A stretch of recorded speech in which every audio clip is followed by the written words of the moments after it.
3ನೇ ಅಧ್ಯಾಯ ವಚನ 6. ಅವರು ಹೊಸ ಒಡಂಬಡಿಕೆ ಸೇವಕರಾಗಿರುವ ಸಾಮರ್ಥ್ಯವನ್ನು ನಮಗೆ ಅನುಗ್ರಹಿಸಿದ್ದಾರೆ. ಈ ಒಡಂಬಡಿಕೆಯು ಲಿಖಿತ ರೂಪವಾಗಿ ಆಗಿರದೆ ದೇವರಾತ್ಮ ಸಂಬಂಧವಾದದ್ದು ಆಗಿದೆ. ಲಿಖಿತ ರೂಪವಾದದ್ದು ಒಡಂಬಡಿಕೆಯ ಮರಣವನ್ನು ಉಂಟು ಮಾಡುತ್ತದೆ, ದೇವರಾತ್ಮ ಸಂಬಂಧವಾದದ್ದು ಜೀವವನ್ನು ಉಂಟು ಮಾಡುತ್ತದೆ. ಹಲ್ಲೆಲೂಯಾ. ನೋಡಿ, ಅಂದರೆ ಆಜ್ಞೆಗಳು, ಕಟ್ಟಳೆಗಳು ನಮಗೆ ಏನು ಮಾಡ್ತಂತೆ? ಹಳೆ ಒಡಂಬಡಿಕೆ ನಮ್ಮನ್ನು ಏನು ಮಾಡ್ತು ಅಂದರೆ, ಹಳೆ ಒಡಂಬಡಿಕೆ ಇರುವಂಥ ಒಂದು ಕಟ್ಟಳೆಗಳಾಗಲಿ, ಲಾ ಆಗಿರಲಿ, ನಮ್ಮನ್ನು ಏನು ಮಾಡ್ತಂತೆ? ಕೊಲ್ತು, ನಮ್ಮನ್ನು ಸಾವುತ್ತಂತ. ಅದನ್ನೇ ದೇವರು ವಾಕ್ಯದಲ್ಲಿ ಹೇಳ್ತಾರೆ, ಪಾಪದ ಸಂಬಳ ಮರಣ, ಆತ್ಮಿಕ ರೀತಿಯಲ್ಲಿ ಮರಣ. ಹಲ್ಲೆಲೂಯಾ. ಸೊ ಈ ಆತ್ಮಿಕ ಮರಣ ನಮ್ಮಲ್ಲಿ ಇರಬೇಕಾದ್ರೆ ಹೊಸ ಒಡಂಬಡಿಕೆ ನಮಗೇನು ತರ್ತಾ ಇದೆ ಅಂತೆ? ನಿತ್ಯ ಜೀವ. ಆ ವಾಕ್ಯದಲ್ಲಿ ಏನು ಹೇಳ್ತಾ ಇದ್ದಾರೆ ನೋಡಿ. ಹಳೆ ಒಡಂಬಡಿಕೆ ಸಾವನ್ನಂತಂತು 7ನೇ ವಾಕ್ಯದ ಕೊನೆಯಲ್ಲಿ ಏನು ಹೇಳ್ತಾ ಇದ್ದಾರೆ ನೋಡಿ. ಮರಣ ವಿಧಿಸುವ ನಿಯಮದ ಸೇವೆಯ ಕಲ್ಲಿನ ಮೇಲೆ ಲಿಖಿತವಾದ ಅಕ್ಷರಗಳಲ್ಲಿ ಆಧಾರಗೊಂಡಿದ್ದರು. ಪ್ರಭಾವ ಮೋಶೆಯ ಮುಖಕ್ಕೆ ಒಂದು ಪ್ರಕಾಶವು ಕುಂದಿ ಹೋಗುವಂತದ್ದಾಗಿದ್ದರು. ಅದರ ನಿಮಿತ್ತ ಇಸ್ರಾಯೇಲರು ಎಲ್ಲರೂ ಅವನ ಮುಖವನ್ನು ನೋಡಲಾರದೆ. 8ನೇ ವಾಕ್ಯದಲ್ಲಿದೆ ನೋಡಿ, ಅದಕ್ಕಿಂತ ಎಷ್ಟು ಮಹಿಮೆ ತರತ್ತೆ ಅನ್ನೋದು. ಹೀಗಿದ್ದ ಮೇಲೆ ದೇವರಾತ್ಮ ಸಂಬಂಧವಾದ ಸೇವೆಯು ಎಷ್ಟೋ ಹೆಚ್ಚಾಗಿ ಪ್ರಭಾವವುಳ್ಳದ್ದು ಆಗಿರಬೇಕು. ಹಂಗಂದ್ರೆ ಸಾವು ತರುವಂತ ಸೇವೆನೇ ಅಷ್ಟು ಮಹಿಮೆ ಕೊಡುವಂತ ಒಂದು ವಿಷಯವಾಗಿದ್ರೆ, ಹಳೆ ಒಡಂಬಡಿಕೆಯಲ್ಲಿ ಇರುವಂತ ಅದಕ್ಕೆ ಅಷ್ಟು ಪವರ್ ಇದ್ರೆ, ಹೊಸ ಒಡಂಬಡಿಕೆ ಇರುವಂತ ದೇವರ ವಾಕ್ಯ, ಆತ್ಮದಿಂದ ಬರೆದಿರುವಂತ ವಾಕ್ಯ ಅಂದ್ರೆ, ಈ ಒಂದು ಆತ್ಮ ಏನು ಮಾಡತ್ತಂತೆ? ನಮ್ಮ ಆತ್ಮಕ್ಕೆ ಹೊಸ ಜೀವವನ್ನು ಕೊಡುತ್ತೆ. ಹಲ್ಲೆಲೂಯಾ. ಯಾಕೆ ಹೊಸ ಜೀವ ಕೊಡ್ತಾ ಇದೆ? ಯಾಕೆ ಈ ವಾಕ್ಯಕ್ಕೆ ಅಷ್ಟು ಬಲ ಇದೆ ಅಂದರೆ, ಪವಿತ್ರಾತ್ಮರು ಅದನ್ನು ನಮಗೆ ಎಕ್ಸ್ಪ್ಲೇನ್ ಮಾಡೋದ್ರಿಂದ.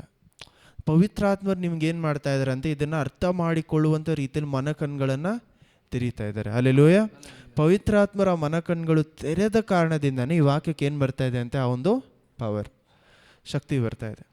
ಸೊ ಪವಿತ್ರ, ಲಾಸ್ಟ್ ವೀಕ್ ಇದೇ ನಮ್ಮ ಮೇನ್ ಅರ್ಥ ಆಗಿದೆ ಏನಂದರೆ, ಒಂದು, ಇದು ನಮ್ಮ ಆತ್ಮಕ್ಕೆ ಜೀವ. ಆದರೆ ಆ ಜೀವನೂ ಸಹ ನಮಗೆ ಜೀವ ಆಗಬೇಕು, ಅದು ನಮ್ಗೆ ಊಟ ಆಗಬೇಕಂದ್ರೆ ನಮಗೇನು ಬೇಕು? ದೇವರ ವಾಕ್ಯ.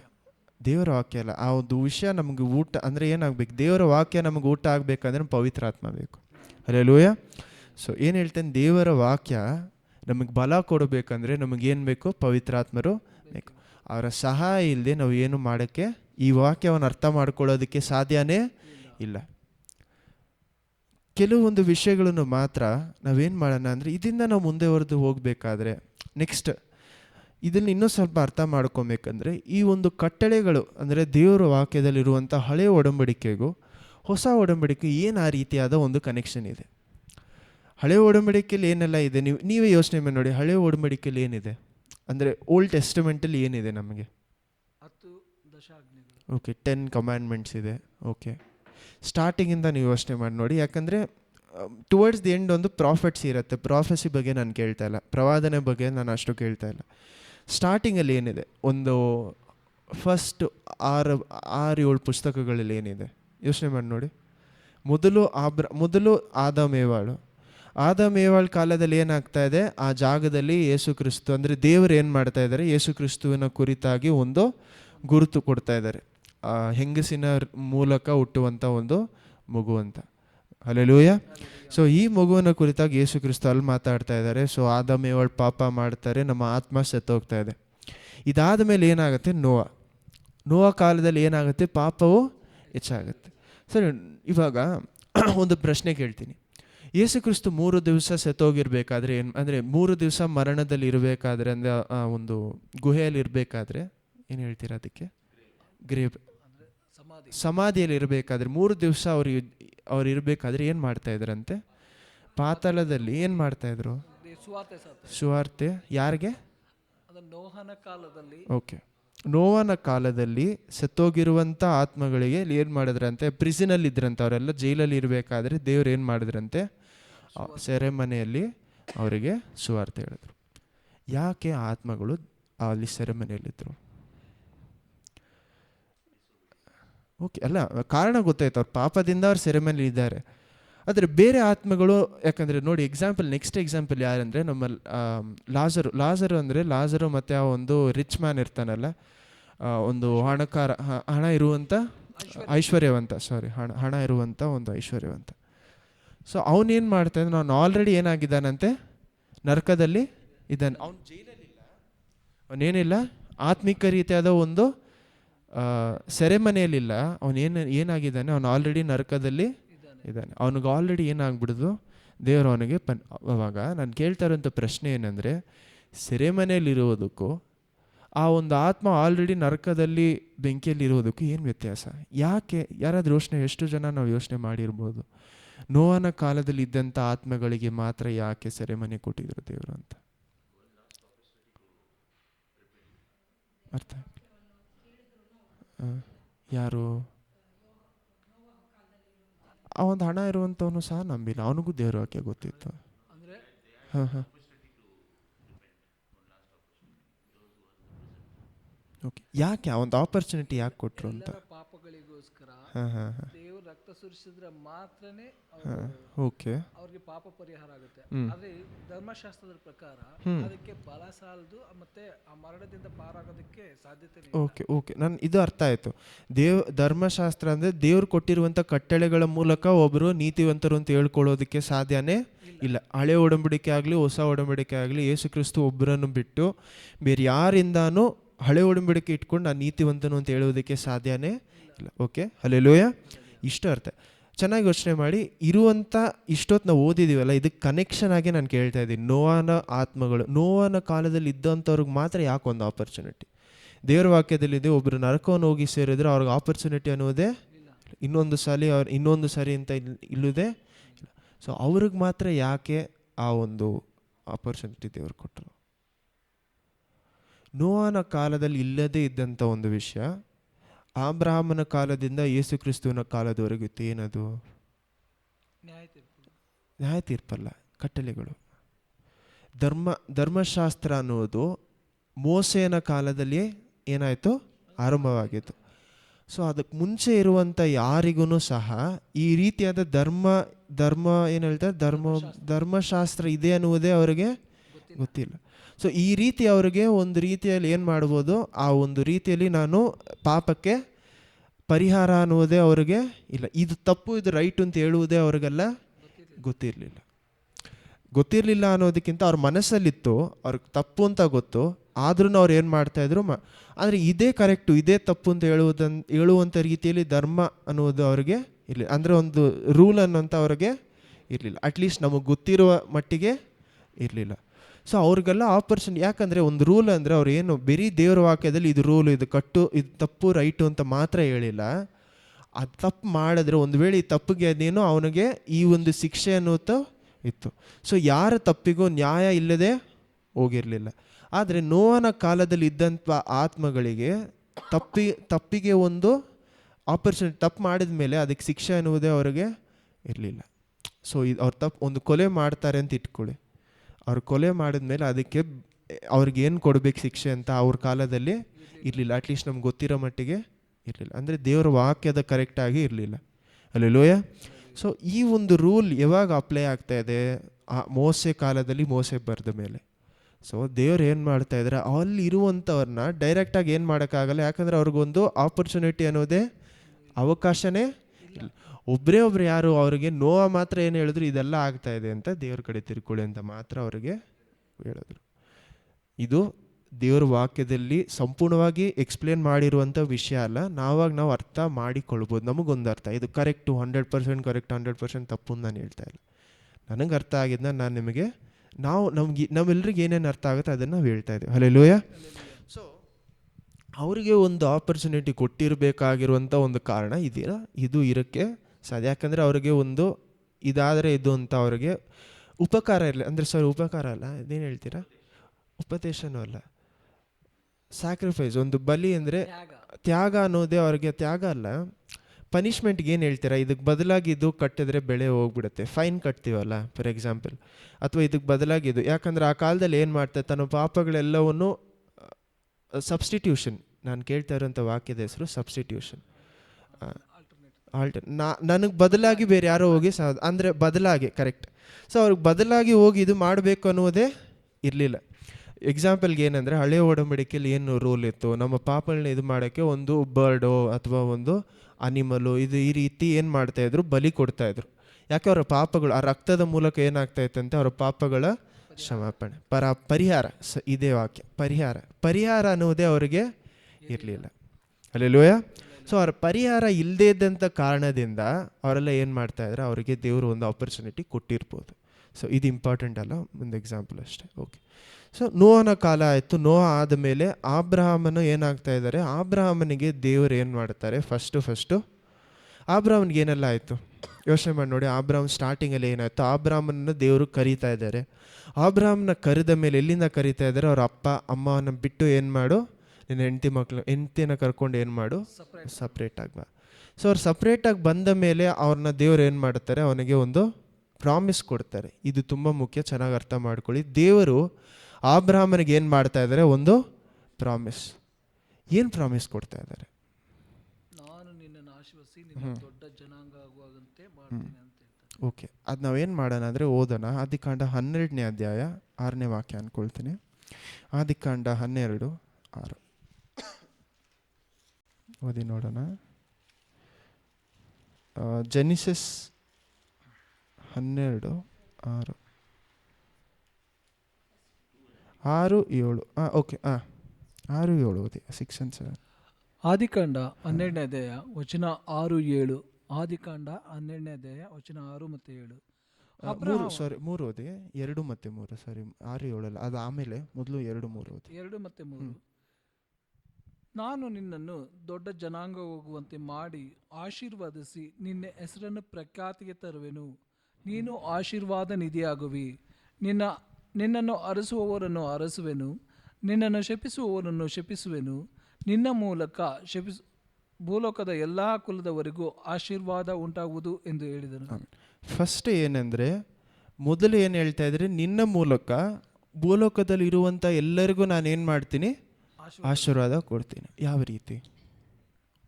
ಮೊದಲನೇ ಪ್ರಶ್ನೆ ಇದು. 3 ಪ್ರಶ್ನೆಗಳು ಕೇಳ್ತೀನಿ. ಮೊದಲನೇದೇನು, ನಿನ್ನ ಮೂಲಕ, ಯಾರೋ ಆಬ್ರಹಾಮನ ಮೂಲಕ ಭೂಲೋಕದಲ್ಲಿ ಇರುವಂಥ ಎಲ್ಲರಿಗೂ ದೇವರು ಏನು ಮಾಡ್ತಾರಂತೆ, ಆಶೀರ್ವಾದ. ಇವಾಗ ನಾನು ನಿಮ್ಮನ್ನು ಕೇಳ್ತಾ ಇದ್ದೀನಿ, ಆಬ್ರಹಾಮನ ಮೂಲಕ ನಿಮ್ಗೇನು ಆಶೀರ್ವಾದ ಬಂದಿದೆ? ಓಕೆನಾ? ಯಾಕಂದರೆ ದೇವರ ವಾಕ್ಯದಲ್ಲಿ ಇರುವಂಥ ಯಾವುದೇ ಒಂದು ಆಶೀರ್ವಾದ ಏನಾಗಲ್ಲ ಅಂತ, ಯಾವುದೇ ಒಂದು ವಾಕ್ಯ ಸುಮ್ಮನೆ ಬರ್ದಿರೋಕ್ಕೆ ನೆರವೇರದೆ ಇರಲ್ಲ ಅಂತ ದೇವರ ವಾಕ್ಯದಲ್ಲಿ ಇದೆ. ಇನ್ನೊಂದು 22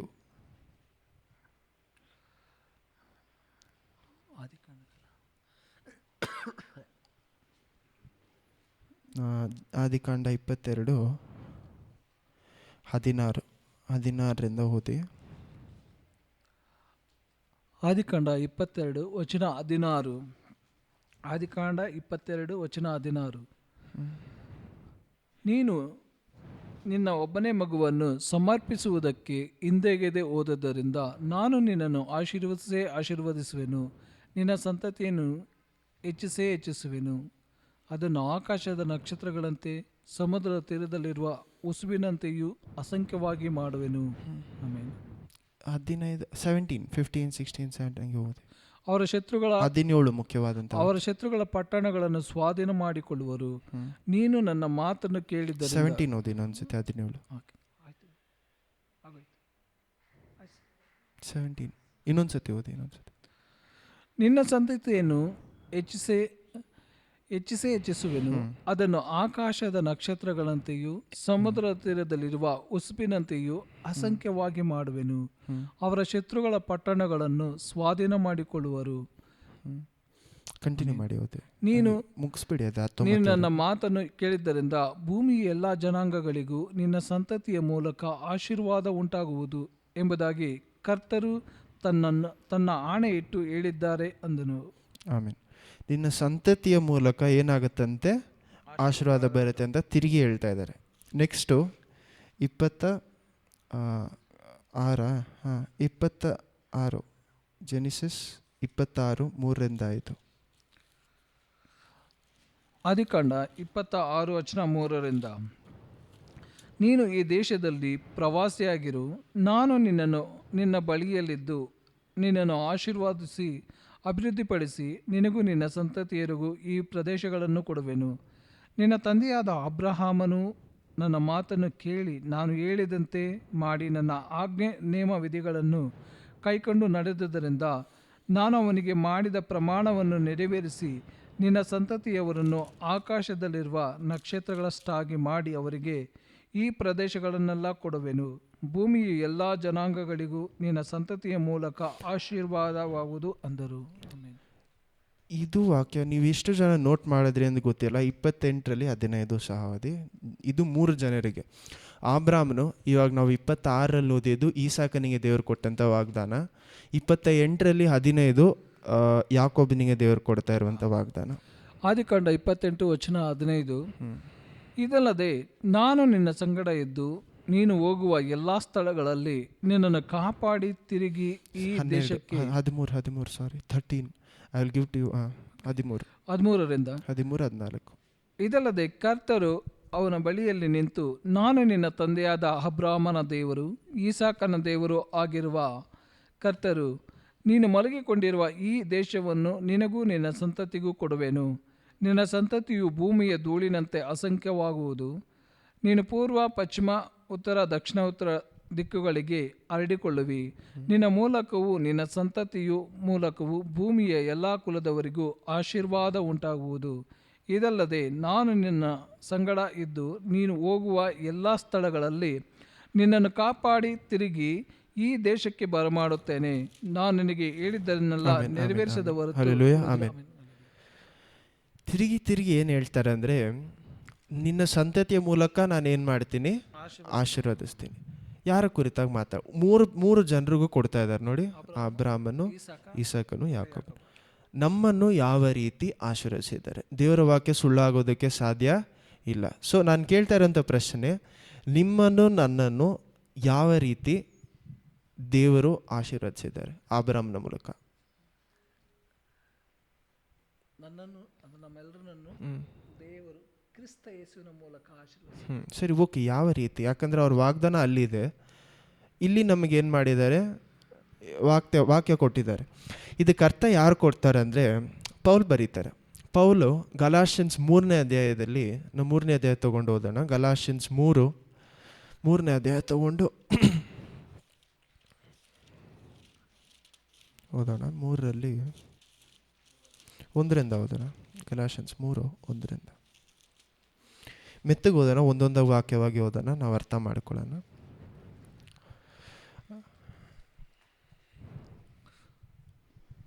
ನಾವು ಕಳೆದ ವಾರದಲ್ಲಿ ಗಲಾಷಿಯನ್ಸ್ 2ನೇ ಅಧ್ಯಾಯ ಕೊನೆ 2-3 ವಾಕ್ಯಗಳನ್ನ ನೋಡಿದ್ವಿ. ಅಲ್ಲಿ ಏನು ಹೇಳ್ತಾ ಇದ್ದಾರೆ ಅಂದರೆ, ನಾವು ಬದುಕ್ತಾ ಇರೋದು ನಮ್ಮ ದೇವರ ಕೃಪೆಯಿಂದ, ಅಂದರೆ ನಾವು ದೇವರ ವಾಕ್ಯದಿಂದ, ಧರ್ಮೋಪದೇಶ ಕಾಂಡದಿಂದ ನಾವು ಬದುಕ್ತಾ ಇಲ್ಲ, ಅಥವಾ ಧರ್ಮಗಳಿಂದ ನಾವು ಬದುಕ್ತಾ ಇಲ್ಲ. ಪವಿತ್ರ ಆತ್ಮರ ಮೂಲಕ ನಾವು ಏನು ಮಾಡ್ತಾ ಇದ್ದೇವೆ, ಬದುಕ್ತಾ, ಅಂದರೆ ಯೇಸು ಕ್ರಿಸ್ತನ ಮೇಲೆ ಇಟ್ಟಿರುವಂಥ ವಿಶ್ವಾಸದಿಂದ ನಾವು ಏನು ಮಾಡ್ತಾ ಇದ್ದೇವೆ, ಬದುಕ್ತಾ ಇದ್ದೀವಿ. ಸೊ ಇವಾಗ 3ನೇ ಅಧ್ಯಾಯ ಓದೋಣ. 1ರಿಂದ. ಗಲಾತ್ಯನ್ಸ್ 3ನೇ ಅಧ್ಯಾಯ ವಚನ 1ರಿಂದ. ಕೆಲೈ ಬುದ್ಧಿ ಇಲ್ಲದ ಗಲಾತ್ಯದವರೇ, ಯಾರು ನಿಮ್ಮನ್ನು ಮರಳುಗೊಳಿಸಿದವರು? ಯೇಸು ಕ್ರಿಸ್ತರು ಶಿಲುಬೆಗೆ ಹಾಕಿಸಿಕೊಂಡವರಾಗಿ ನಿಮ್ಮ ಕಣ್ಣ ಎದುರಿನಲ್ಲಿ ವರ್ಣಿಸಲ್ಪಟ್ಟರಲ್ಲವೇ? ಒಂದು ಸಂಗತಿಯನ್ನು ಮಾತ್ರ ನಿಮ್ಮಿಂದ ತಿಳಿದುಕೊಳ್ಳಬೇಕೆಂದಿದ್ದೇನೆ. ನೀವು ದೇವರಾತ್ಮನನ್ನು ಹೊಂದಿದ್ದು ನೇಮ ನಿಷ್ಠೆಗಳನ್ನು ಅನುಸರಿಸಿ ಇದ್ದರಿಂದಲೋ ಕೇಳಿ ನಂಬಿದ್ದರಿಂದಲೋ ಎಷ್ಟು ಬುದ್ಧಿ ಇಲ್ಲದವರಾಗಿದ್ದೀರಾ?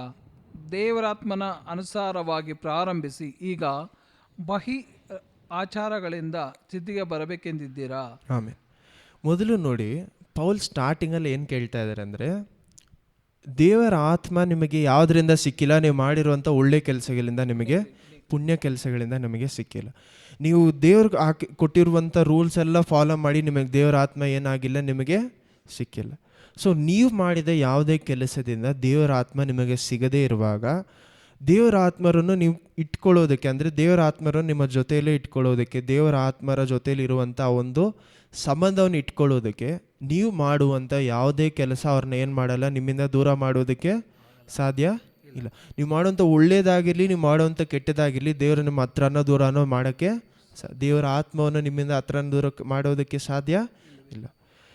ಸೊ ನಾವೆಷ್ಟೋ ಜನ ಏನು ಮಾಡ್ತೀವಿ ಅಂದರೆ, ನಾನು ಎಲ್ಲೋ ಏನೋ ತಪ್ಪು ಮಾಡಿದ್ದೀನಿ, ಅದಕ್ಕೆ ದೇವ್ರು ನನಗೆ ಏನು ಮಾಡ್ತಾ ಇದ್ದಾರೆ, ಅವ್ರ ಆತ್ಮ ನಮ್ಮಿಂದ ದೂರ ತೆಗೆದುಬಿಟ್ರು, ಅಥವಾ ನನಗೆ ಈ ರೀತಿ ಕಷ್ಟ ಬಂತು, ಆ ರೀತಿ ಕಷ್ಟ ಬಂತು ಅಂತ ನಾವೇನು ಮಾಡ್ತೀವಿ, ನಾವೆಲ್ಲರೂ ಹೇಳ್ತೀವಿ ಎಷ್ಟೋ ಸತಿ.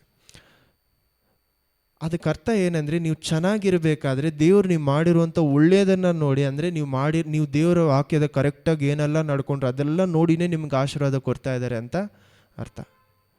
ದೇವ್ರು ಅದೆಲ್ಲವನ್ನು ನೋಡ್ಬೋದು. ದೇವ್ರು ನೀವು ಮಾಡುವಂಥ ಒಳ್ಳೆಯದನ್ನಾಗಲಿ ಕೆಟ್ಟದಾಗಲಿ ಎಲ್ಲವೂ ನೋಡ್ತಾರೆ, ಎಲ್ರಿಗೂ ತಕ್ಕಂಥ ಆಶೀರ್ವಾದ ಕೊಡ್ತಾ ಇದ್ದಾರೆ. ಆದರೆ ನಾವು ಮಾಡ್ತಾ ಇರುವಂಥ ಒಳ್ಳೆಯದು ದೇವ್ರ ಹತ್ರದಿಂದ ಆಶೀರ್ವಾದ ಪಡ್ಕೊಬೇಕಂತ ಇರಬಾರ್ದು. ಅಲ್ಲೆಲ್ಲೂಯ.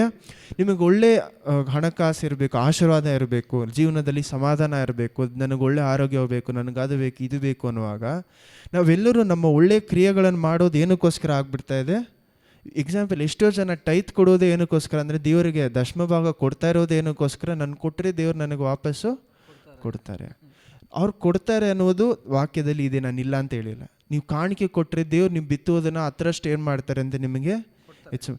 ಟೈತ್ ಕೂಡ ಬಿಟ್ಬಿಡಿ, ನೀವು ಬೇರೆ ಆಫರಿಂಗ್ ಕೊಡಿ. ಯಾರಿಗೋ ಒಬ್ರಿಗೆ ಸೇವಕರು ಕೊಡ್ತಾಯಿದ್ರು, ಒಂದು 100 ರೂಪಾಯಿ ಕೊಡ್ತಾಯಿದ್ರು. ಏನು ಮಾಡ್ತಾರೆ ಮೈಂಡಲ್ಲಿ, ನಾನು 100 ರೂಪಾಯಿ ಕೊಟ್ಟರೆ ನಾಳೆ ದೇವ್ರು ನನಗೆ 200 ರೂಪಾಯಿ ಕೊಡ್ತಾರೆ.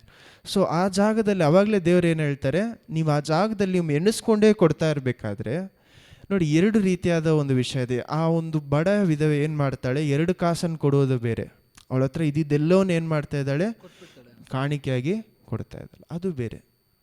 ಅದು ಅವ್ರ ಹತ್ರ ಇದ್ದಿದ್ದೆಲ್ಲವನ್ನ ಕೊಡೋದು, ನಾನು ಅದ್ರ ಬಗ್ಗೆ ಮಾತಾಡ್ತಾ ಇಲ್ಲ. ಅವಾಗೇನು ಅವರಲ್ಲಿ ಏನು ನಂಬಿಕೆ ಇತ್ತು, ನನ್ನ ದೇವರಿಗೆ ನಾನು ಕೊಡಬೇಕು ಅಂತ ಇತ್ತು, ದೇವ್ರು ನನಗೆ ವಾಪಸ್ ಕೊಡ್ತಾರೋ ಇಲ್ವೋ ಅದಲ್ಲ. ಆದರೆ ನಮ್ಮಲ್ಲಿ ಎಷ್ಟೋ ಜನ ಈಗ ಹಣಕಾಸು ಮಾತ್ರ ಅಲ್ಲ, ಎಷ್ಟೋ ವಿಷಯಗಳನ್ನು ನಾವೇನು ಮಾಡ್ತೀವಿ ಅಂದರೆ, ದೇವ್ರು ನನಗೆ ವಾಪಸ್ ಎಲ್ಲಾದರೂ ಒಂದು ಕಡೆ ಮಾಡ್ತಾರೆ ಅನ್ನುವಂಥ ಒಂದು ಕಾರಣಕ್ಕೋಸ್ಕರನೇ ಎಷ್ಟೋ ಜನ ಕೊಡೋರಿದ್ದಾರೆ. ಹಲ್ಲೆಲೂಯಾ. ಅವ್ರು ಮಾಡುವಂಥ ಎಲ್ಲ ವಿಷಯಗಳು ಯೋಬಿನ ರೀತಿಯಲ್ಲಿ ಏನಕ್ಕೋಸ್ಕರ, ನನ್ನ ಜೀವನದಲ್ಲಿ ಯಾವುದೇ ರೀತಿಯಾದ ಪ್ರಾಬ್ಲಮ್ ಬಂದ್ಬಿಡಬಾರ್ದು. ಯಾಕಂದರೆ ಪ್ರಾಬ್ಲಮ್ ಬಂದಿದ್ದ ತಕ್ಷಣ ಏನು ಮಾಡ್ತಾರೆ, ದೇವರೇ ನಾನು ಏನೋ ತಪ್ಪು ಮಾಡಿದ್ದೀನಿ, ಅದಕ್ಕೆ ನನಗೆ ಈ ಪ್ರಾಬ್ಲಮ್, ಈ ಕಷ್ಟ. ಅಂದರೆ ಪೌಲ್ ವಾಕ್ಯದ ಪ್ರಕಾರ ಏನು ಹೇಳ್ತಾರೆ, ನಿಮ್ಮ ಪವಿತ್ರಾತ್ಮರನ್ನೇ ನೀವೇನು ಮಾಡ್ಕೊಳ್ಳೋಕ್ಕಾಗಲ್ಲ, ನಿಮ್ಮ ಹತ್ರನೋ ದೂರನೋ ಮಾಡ್ಕೊಳ್ಳೋದಕ್ಕೆ, ನಿಮ್ಮ ಕ್ರಿಯೆಗಳ ಮೂಲಕ ಮಾಡೋದಕ್ಕೆ ಸಾಧ್ಯನೇ ಇಲ್ಲ. ಆದರೆ ಅದೇ ಪೌಲ್ ಏನಂತ ಬರೀತಾರೆ, ವಿಶ್ವಾಸದ ಮೂಲಕ ಪ್ರೀತಿಯಿಂದ ಮಾಡುವಂಥ ಎಲ್ಲ ಕ್ರಿಯೆಗಳು ಒಳ್ಳೆಯದಕ್ಕೋಸ್ಕರ. ಅಂದರೆ ಅದನ್ನು ಮಾಡದೇ ಇದ್ದರೆ ನೀವು ವಿಶ್ವಾಸದಲ್ಲಿ ಇರೋದಕ್ಕೆ ಸಾಧ್ಯನೇ ಇಲ್ಲ ಅಂತಲೂ ಬರೀತಾರೆ. ಸೊ ನಿಮ್ಮ ಕ್ರಿಯೆಗಳು ವಿಶ್ವಾಸ ಮತ್ತು ಪ್ರೀತಿಯಿಂದ ಮಾತ್ರ, ದೇವ್ರ ಮೇಲೆ ಇರುವಂಥ ಪ್ರೀತಿಯಿಂದ ಮಾತ್ರ ಏನಾಗಬೇಕು, ಬರಬೇಕು. ಹಲ್ಲೆಲೂಯಾ. ಆದರೆ ನಮ್ಮ ಎಷ್ಟು ಜನ ನಮ್ಮ ಮನಸ್ಸನ್ನು ನಾವು ನೋಡಬೇಕಾದ್ರೆ, ನಮ್ಮ ಕ್ರಿಯೆಗಳು ನಿಜವಾಗ್ಲೂ ದೇವ್ರ ಮೇಲೆ ಇರುವಂಥ ಪ್ರೀತಿಯಿಂದ ಬರ್ತಾ ಇದೆ. ಚಿಕ್ಕ ವಿಷಯವಾಗಿರಲಿ, ನೀವು 10 ರೂಪಾಯಿ ಕಾಣಿಕೆ ಕೊಡ್ಬೋದು. ಸೊ ಆ ಕಾಣಿಕೆಯೂ ಸಹ, ಅಥವಾ ನೀವು ದೇವ್ರಿಗೋಸ್ಕರ ಏನೋ ಒಂದು ವಿಷಯ ಮಾಡ್ಬೋದು. ರೋಡಲ್ಲಿ ಯಾರಿಗೋ ಒಬ್ಬರು ಕಾಸು ಕೊಡ್ತಾ ಇದ್ದೀರಾ, ಅಥವಾ ಯಾರೋ ಭಿಕ್ಷುಕರು ನೀವು 10 ರೂಪಾಯಿಗೇನೋ ಕೊಡ್ತಾ ಇದ್ದೀರಾ, ಏನೋ ಮಾಡ್ತಾ ಇದ್ದೀರಾ. ಸೊ ಒಳ್ಳೇದು ಮಾಡಬೇಕಾಗಿ ನಾವು ಏನು ಅಂದ್ಕೊಂಡು, ಎಷ್ಟೋ ಜನ ಏನು ಅಂದ್ಕೊಂಡು ಕೊಡ್ತಾರೆ, ನಾನು ಇದು ಕೊಟ್ಟರೆ ದೇವ್ರು ನನ್ನ ಏನು ಮಾಡ್ತಾರೆ, ಆಶೀರ್ವದಿಸ್ತಾರೆ. ಅಥವಾ ಅದನ್ನು ಸಹ ಬಿಟ್ಬಿಟ್ಟು, ನಾನು ಈ ರೀತಿ ಎಲ್ಲ ನಡ್ಕೊಂಡ್ರೆ, ಈ ಒಂದು ಪಾಪ ಬಿಟ್ಬಿಟ್ರೆ ದೇವ್ರು ನನ್ನ ಏನು ಮಾಡ್ತಾರೆ, ಆಶೀರ್ವದಿಸ್ತಾರೆ. ನನಗೆ ಈ ರೀತಿಯಾದ ಒಂದು ಏನಿದೆ, ನನ್ನಲ್ಲಿ ಈ ರೀತಿಯಾದ ಒಂದು ಬಲಹೀನತೆ ಇದೆ, ಈ ಬಲಹೀನತೆ ನಾನು ಬಿಟ್ಟುಬಿಟ್ರೆ ದೇವ್ರು ನನ್ನನ್ನು ಆಶೀರ್ವದಿಸ್ತಾರೆ. ಅಥವಾ ನನ್ನಲ್ಲಿ ನಾನು ಏನಾದರೂ ಬಲಹೀನತೆ ಒಂದು ವೇಳೆ ನನ್ನಲ್ಲಿ ಬಂದುಬಿಟ್ರೆ, ಅಂದರೆ ಆತ್ಮಿಕ ರೀತಿಯಲ್ಲೋ ಮಾಂಸದ ರೀತಿಯಲ್ಲೋ ಬಲಹೀನತೆ ನನ್ನಲ್ಲಿ ಬಂದುಬಿಟ್ರೆ, ದೇವ್ರು ನನ್ನ ಹತ್ರ ಇರುವಂಥ ಆಶೀರ್ವಾದ ಎಲ್ಲವನ್ನ ತೆಗೆದುಬಿಡ್ತಾರೆ. ಸೊ ನಾವೆಷ್ಟೋ ಜನ ಏನಾಗ್ತಾ ಇದ್ದೀವಿ ಅಂದರೆ, ನಮ್ಮ ಆಶೀರ್ವಾದವನ್ನು, ದೇವರು ಕೊಟ್ಟಿರುವಂಥ ಒಳ್ಳೆತನವನ್ನು, ಅದು ಒಳ್ಳೆ ಗಿಫ್ಟ್ಸ್ನ ನಾವೇನು ಮಾಡ್ಕೊಳ್ತಾ ಇದ್ದೀವಿ, ಇದು ನಾನು ಮಾಡಿದ್ರೆ ಇದು ಇದು ಇದು ಇದು.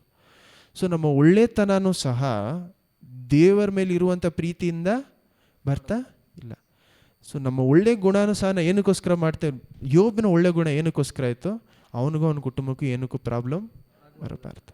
ಅವನಲ್ಲಿ ಇದಿಂತ ಬುದ್ಧಿ ಅಷ್ಟೇ. ಯಾಕಂದರೆ ಮೊದಲನೇ ಪ್ರಶ್ನೆ ಏನು ಬರ್ತಾ ಇದೆ, ನಾನು ಒಳ್ಳೆಯವನಾಗಿದ್ದೆ, ನನಗೆ ಯಾಕೆ ಕಷ್ಟ. ನಮ್ಮನ್ನು ದೇವ್ರು ಏನು ಮಾಡ್ತಾರೆ ಅಂದರೆ, ನೀವು ಡೈಲಿ ಪ್ರಾರ್ಥನೆ ಮಾಡಿ, ನಾನು ತಪ್ಪು ಅಂತ ಹೇಳಿಲ್ಲ, ನಿಮ್ಮ ಪ್ರಾರ್ಥನೆ ಮಾಡೋದು ತಪ್ಪಿಲ್ಲ, ದೇವ್ರ ವಾಕ್ಯ ಓದೋದು ತಪ್ಪಿಲ್ಲ, ಮಾಡಲೇಬೇಕು, ನಮ್ಮ ಆತ್ಮಕ್ಕೆ ಬೇಕಾಗಿರುವಂಥ ಜೀವಾಹಾರ. ಹಲ್ಲೆಲೂಯಾ. ಆದರೆ ಅದನ್ನು ಯಾವ ಮನಸ್ಥಿತಿಯಿಂದ ಮಾಡ್ತಾ ಇದ್ದೀವಿ, ದೇವರು ಅದನ್ನು ಏನು ಮಾಡ್ತಾರೆ, ಅದಕ್ಕೆ ದೇವರ ವಾಕ್ಯದಲ್ಲಿ ಏನು ಹೇಳ್ತಾರೆ, ದೇವರ ವಾಕ್ಯ ಅನ್ನೋದು ಮಾತ್ರ ಅಲ್ಲ, ದೇವರ ಆತ್ಮ ನಮ್ಮ ಮನಸ್ಸಿನ ಆಳದಲ್ಲಿ ಇರುವಂಥ ಸ್ವಲ್ಪ ಸ್ವಲ್ಪ ಯೋಚನೆ ಆಲೋಚನೆಗಳನ್ನು ಸಹ ಏನು ಮಾಡ್ತಾರಂತೆ, ನೋಡ್ತಾರೆ ದೇವರ ಆತ್ಮ. ಹಲ್ಲೆಲೂಯಾ. ನಾನು ನಿಜವಾಗ್ಲೂ ಸರಿಯಾಗಿ ನಿಜವಾಗ್ಲೂ ದೇವರಿಗೋಸ್ಕರ ಅದೆಲ್ಲವನ್ನು ಮಾಡ್ತಾ ಇದ್ದೀನ.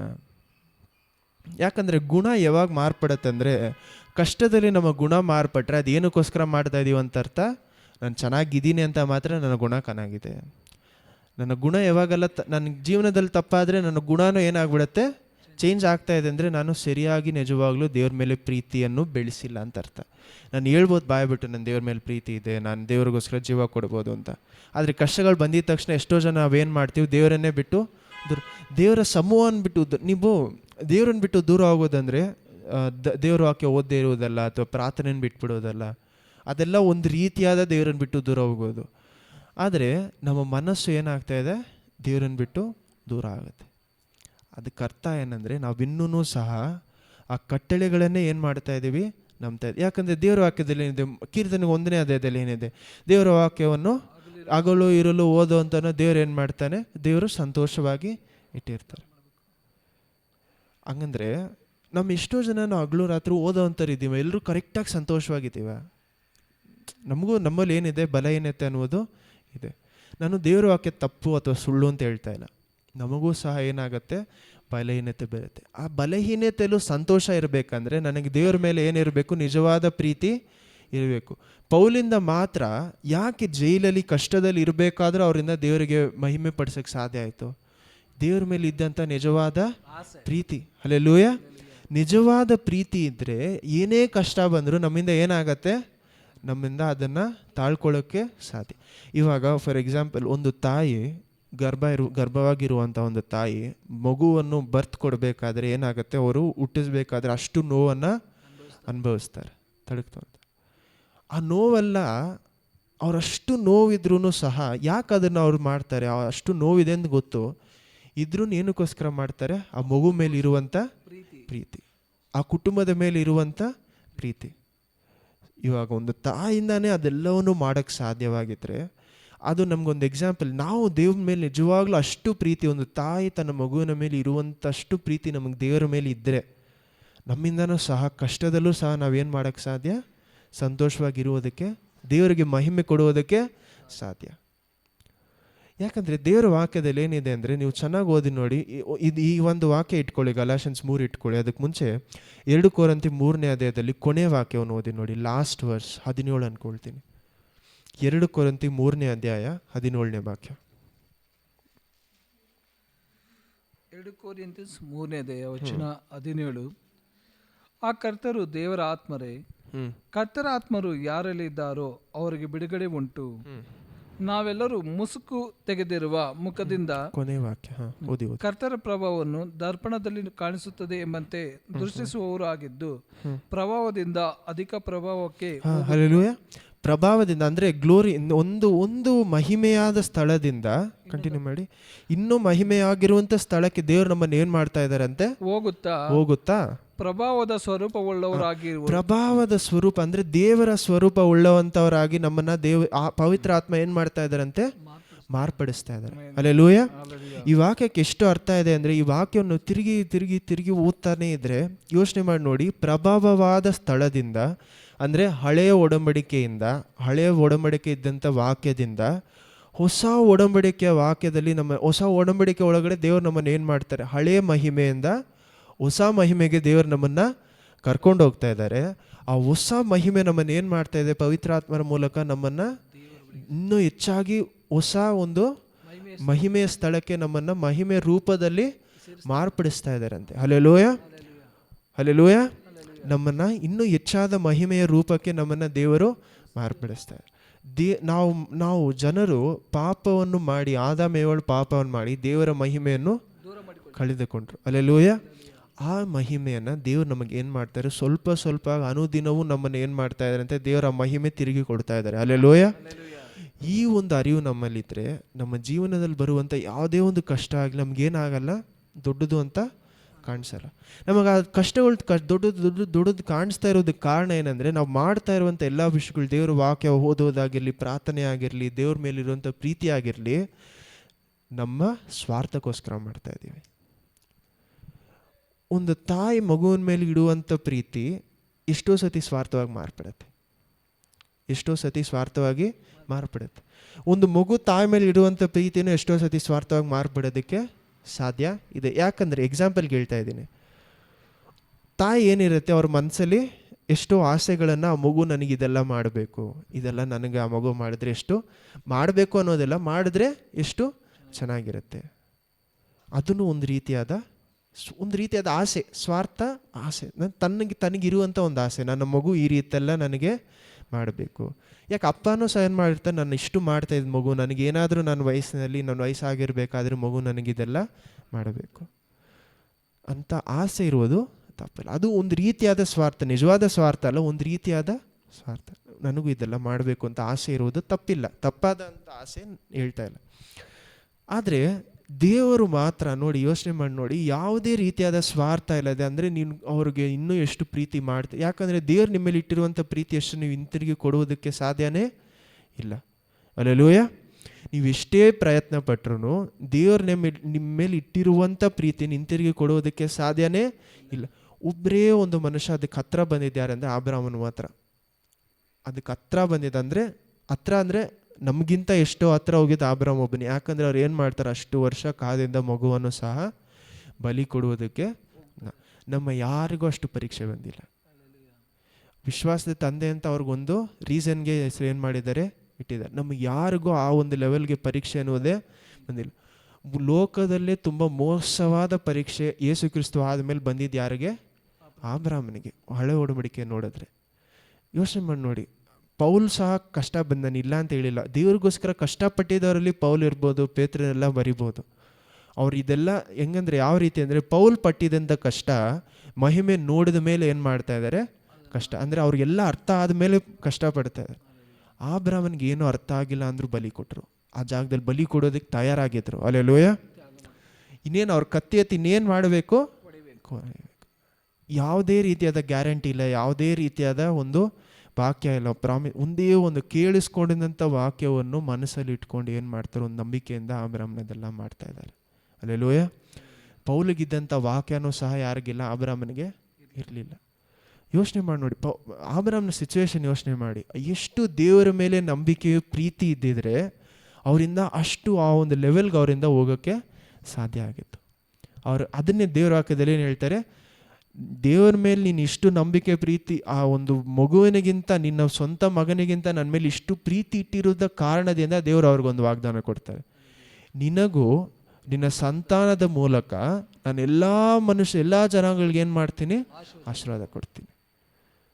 ಸೊ ಆ ಪ್ರಾಮಿಸ್ ಯಾರ ಕುರಿತಾಗಿ ಹೇಳ್ತಾ ಇದ್ದಾರೆ ಅಂದರೆ, ನೋಡಿ, ಜನಾಂಗಗಳು, ನಿನಗೂ ನಿನ್ನ ಸಂತತಿಯವರಿಗೂ ಅನ್ನೋದು ಬೇರೆ, ನಿನಗೂ ನಿನ್ನ ಸಂತತಿಯ ಮೂಲಕ ಅನ್ನೋದು ಬೇರೆ.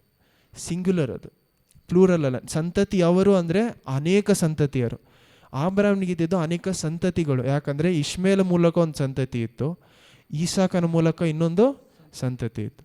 ಈಸಾಕನಿಗೆ ಎಷ್ಟೋ ಮಕ್ಕಳು. ಸೊ ಸಂತತಿಯವರು ಏನೋ ಡಿಸೆಂಡೆಂಟ್ಸ್ ಆಗ್ತಾರೆ, ಅಂದರೆ ಮಲ್ಟಿಪಲ್, ಅನೇಕ ಜನರು.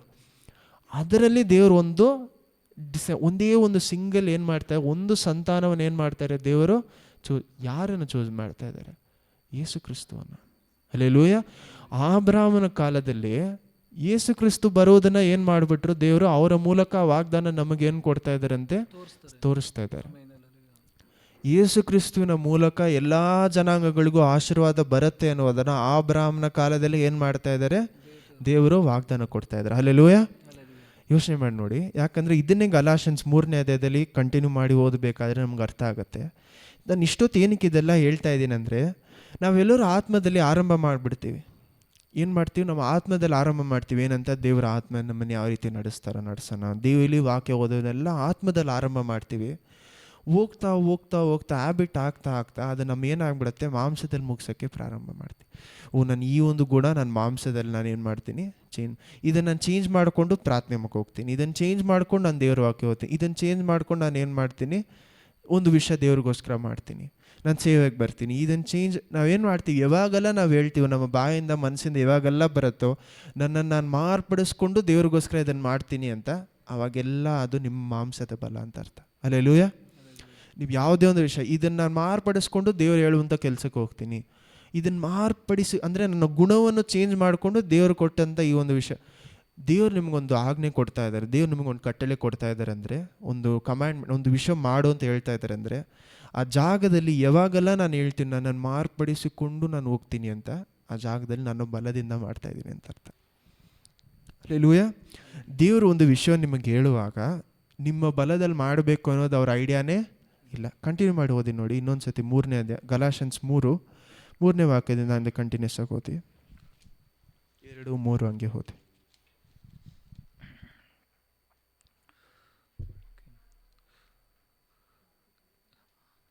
ಸಿದ್ಧಿಗೆ ಬರಬೇಕೆಂದಿದ್ರ ನೀವು ಅಷ್ಟು ಬಾಧೆಗಳನ್ನು ಅನುಭವಿಸಿದ್ದು ವ್ಯರ್ಥವೇ ವ್ಯರ್ಥ ಎಂದು ಹೇಳಬೇಕೇನು? ದೇವರು ತನ್ನ ಆತ್ಮವನ್ನು ನಿಮಗೆ ಏರಳವಾಗಿ ಕೊಟ್ಟು ನಿಮ್ಮಲ್ಲಿ ಮಹತ್ ಕಾರ್ಯಗಳನ್ನು ನಡೆಸುತ್ತಾ ಬಂದದ್ದು ಯಾತರದಿಂದ ಆದಿತು. ನೀವು ನೇಮನಿಷ್ಠೆಗಳನ್ನು ಅನುಸರಿಸಿ ಇದ್ದರಿಂದಲೋ ಕೇಳಿ ನಂಬಿದ್ದರಿಂದಲೇ ಅಬ್ರಹಾಮನು ದೇವರನ್ನು ನಂಬಿದನು. ಆ ನಂಬಿಕೆ ಅವನ ಲೆಕ್ಕಕ್ಕೆ ನೀತಿಯೆಂದು ಎಣಿಸಲ್ಪಟ್ಟಿತು ಎಂಬುದಾಗಿ ಬರೆದದೆಯಲ್ಲ. ಆದುದರಿಂದ ನಂಬುವವರೇ ಅಬ್ರಹಾಮನ ಮಕ್ಕಳೆಂದು ತಿಳಿದುಕೊಳ್ಳಿರಿ. ದೇವರು ಅನ್ಯಜನರನ್ನು ನಂಬಿಕೆಯ ನಿಮಿತ್ತವಾಗಿ ನೀತಿವಂತರೆಂದು ನಿರ್ಣಯಿಸುವವರು ಎಂಬುದಾಗಿ ಶಾಸ್ತ್ರವು ಮೊದಲೇ ಕಂಡು ಅಬ್ರಹಾಮನಿಗೆ ನಿನ್ನ ಮೂಲಕ ಎಲ್ಲ ಜನಾಂಗಗಳಿಗೆ ಆಶೀರ್ವಾದ ಉಂಟಾಗುವುದೆಂಬ ಶುಭವರ್ತಮಾನವನ್ನು ಮುಂಚಿತವಾಗಿಯೇ ತಿಳಿಸಿತು.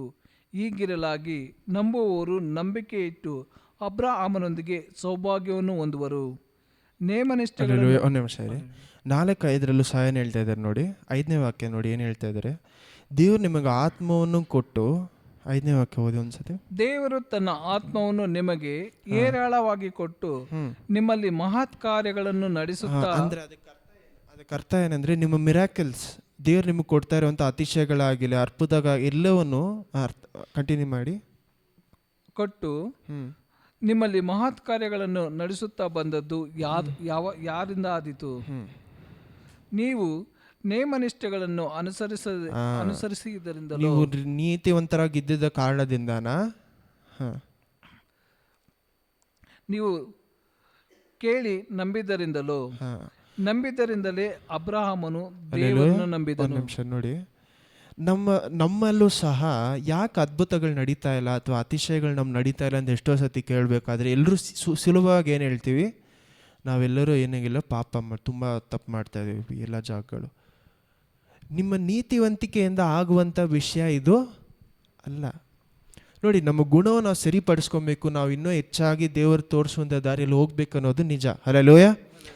ಆದರೆ ನಾನು ಅದನ್ನು ತಪ್ಪು ಅಂತ ಹೇಳ್ತಾ ಇಲ್ಲ. ಆದರೆ ಎಷ್ಟೋ ಸತಿ ನಾವೇನು ಮಾಡ್ತಾ ಇದ್ದೀವಿ ಅಂದರೆ, ದೇವರು ಈ ಜಾಗದಲ್ಲಿ ಅತಿಶಯಗಳು ಮಾಡದೇ ಇರೋದಕ್ಕೆ ಕಾರಣ ನಮ್ಮಲ್ಲಿ ವಿಶ್ವಾಸ ಇಲ್ಲದೆ ಇರುವುದು. ಅಥವಾ ನೀವು ಎಷ್ಟೋ ಕಡೆಗಳು ನಿಮ್ಮ ಕುಟುಂಬದಲ್ಲಿ ನೀವು ಅತಿಶಯ ನೋಡದೇ ಇರೋದಕ್ಕೆ ಕಾರಣ ವಿಶ್ವಾಸ ಇಲ್ಲ. ನಾವು ದೇವರು ಮಾಡಿರುವಂಥ ಕ್ರಿಯೆಗಳ ಮೇಲೆ ನಮಗೇನಿಲ್ಲ, ನಂಬಿಕೆ ಇಲ್ಲ. ನಾವು ಹೇಳುವುದು ಬೇರೆ, ಅರ್ಥ ಮಾಡಿಕೊಳ್ಳೋದು ಬೇರೆ, ನಂಬಿಕೆ ಇಡೋದು ಬೇರೆ.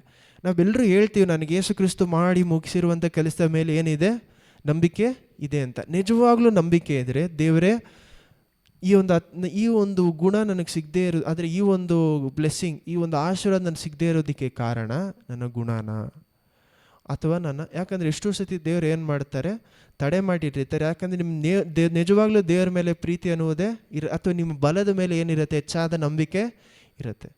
ದೇವ್ರ ಹತ್ರ ಆಶೀರ್ವಾದ ಪಡ್ಕೊಳ್ತಾರೆ, ಅದನ್ನು ಯೂಸ್ ಮಾಡೋದು ಅವರ ಸ್ವಂತ ಬಲದಲ್ಲಿರುತ್ತೆ.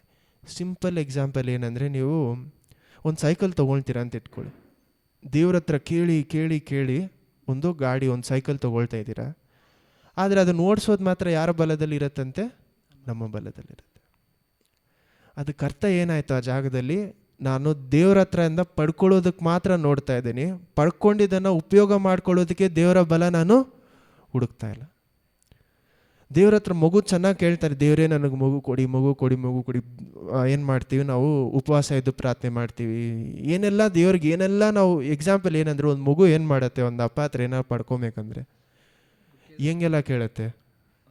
ಮೊದಲು ಹೆಂಗೆ ಫಸ್ಟ್ ಹೆಂಗೆ ಬರುತ್ತೆ, ಈಗ ನೀವೇ ಹೇಳಿ, ಮೊದಲು ಹೆಂಗೆ ಬರುತ್ತೆ?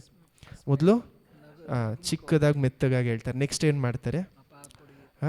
ಇನ್ನೊಂದು ಕೇಳ್ತಾ ಕೇಳ್ತಾ ಕೇಳ್ತಾ ಇರ್ತಾರೆ. ಇನ್ನೂ ಬಂದಿಲ್ಲ ಅಂದರೆ ನೆಕ್ಸ್ಟು ಹಠ ಹಿಡಿಯೋಕ್ಕೆ ಸ್ಟಾರ್ಟ್ ಮಾಡ್ತಾರೆ. ಹಠ ಹಿಡಿದ ಮೇಲೆ ಏನು ಮಾಡ್ತಾರೆ? ಊಟ ಬಿಡ್ತಾರೆ. ನನಗೆ ಊಟ ಬೇಡ, ನನಗೇನು ಮೊದಲು ಕೊಡಿಸ್ಬೇಕು. ಏನೂ ಆಗಿಲ್ಲ ಅಂದರೆ ಏನು ಮಾಡ್ತಾರೆ? ಏನಾದರೂ ತುಂಬ ಸೊ ಏನು ಒಂದು ಲೆವೆಲ್ ಏನು ಮಾಡ್ತಾರೆ, ನಾನು ಸಿಗೋವರೆಗೂ ನಾನು ಬಿಡಲ್ಲ ಅಂತ ಮಾಡ್ತಾರೆ. ಸಿಕ್ಕಿದ ಮೇಲೆ ಅಪ್ಪ ಕಡೆ ತಿರುಗಿ ನೋಡಲ್ಲ. ಸೊ ನೋಡಿ, ಅರ್ಥ ಮಾಡ್ಕೊಳ್ಳಿ. ನೋಡಿ, ನಾವು ಸಹ ಏನು ಮಾಡ್ತೀವಿ, ಫುಲ್ ದೇವ್ರ ಹತ್ರ ಆಟ ಆಡ್ದು ಒಂದು ವಿಷಯ ತೊಗೊಳ್ತೀವಿ, ಪಡ್ಕೊಂಡ ಮೇಲೆ ದೇವ್ರ ಕಡೆ ತಿರುಗಿ ನೋಡಲ್ಲ. ಅದಕ್ಕೆ ಅರ್ಥ ಏನಂದರೆ, ಬಲ ಅನ್ನೋದಕ್ಕೋಸ್ಕರ ದೇವ್ರ ಹತ್ರ ನಾನು ನೋಡ್ತಾ ಇಲ್ಲ, ನಾನು ಅದನ್ನು ನಡೆಸೋದಕ್ಕೆ ಬೇಕಾದಂಥ ಜ್ಞಾನಕ್ಕೋಸ್ಕರ ದೇವರ ಕಡೆ ನೋಡ್ತಾ ಇಲ್ಲ. ನಾನು ಏನಕ್ಕೋಸ್ಕರ ನೋಡ್ತಾ ಇದ್ದೆ, ಆ ವಿಷಯ ನನಗೆ ಸಿಗಬೇಕು, ಅಷ್ಟಕ್ಕೆ ಮಾತ್ರ. ದೇವ್ರು ನನಗೆ ಒಂದು ಪ್ರೊವೈಡರ್ ಅಷ್ಟೇ. ದೇವ್ರು ನಿಮಗೆ ಕೊಡುವವರು ಮಾತ್ರ ಅಷ್ಟೇ. ದೇವ್ರು ನಿಮಗೆ ದಯಪಾಲಿಸಲ್ಲ ನಾನು ಹೇಳ್ತಾ ಇಲ್ಲ, ದೇವರೇ ನಿಮಗೆ ಎಲ್ಲ ವಿಷಯಗಳು. ನೋಡಿ, ಇದನ್ನೇ ಪೌಲ್ ಏನಂತ ಹೇಳ್ತಾರೆ, ನಿಮಗೆ ಎಲ್ಲ ವಿಷಯಗಳು ಮಾಡೋದಕ್ಕೆ ದೇವರ ಪವಿತ್ರಾತ್ಮರ ಮೂಲಕ ಬಲ ಕೊಟ್ಟಿದ್ದಾರೆ, ಇಲ್ಲ ಅಂತ ಹೇಳಿಲ್ಲ. ಆದರೆ ಆ ಬಲವನ್ನು ಉಪಯೋಗ ಮಾಡ್ತಾ ಇದ್ದೇವೆ, ಮಾಂಸದಲ್ಲಿರುವಂಥ ಬಲ ಉಪಯೋಗ ಮಾಡ್ತಾ ಇದ್ದೇವೆ. ಹಲ್ಲೆಲೂಯ.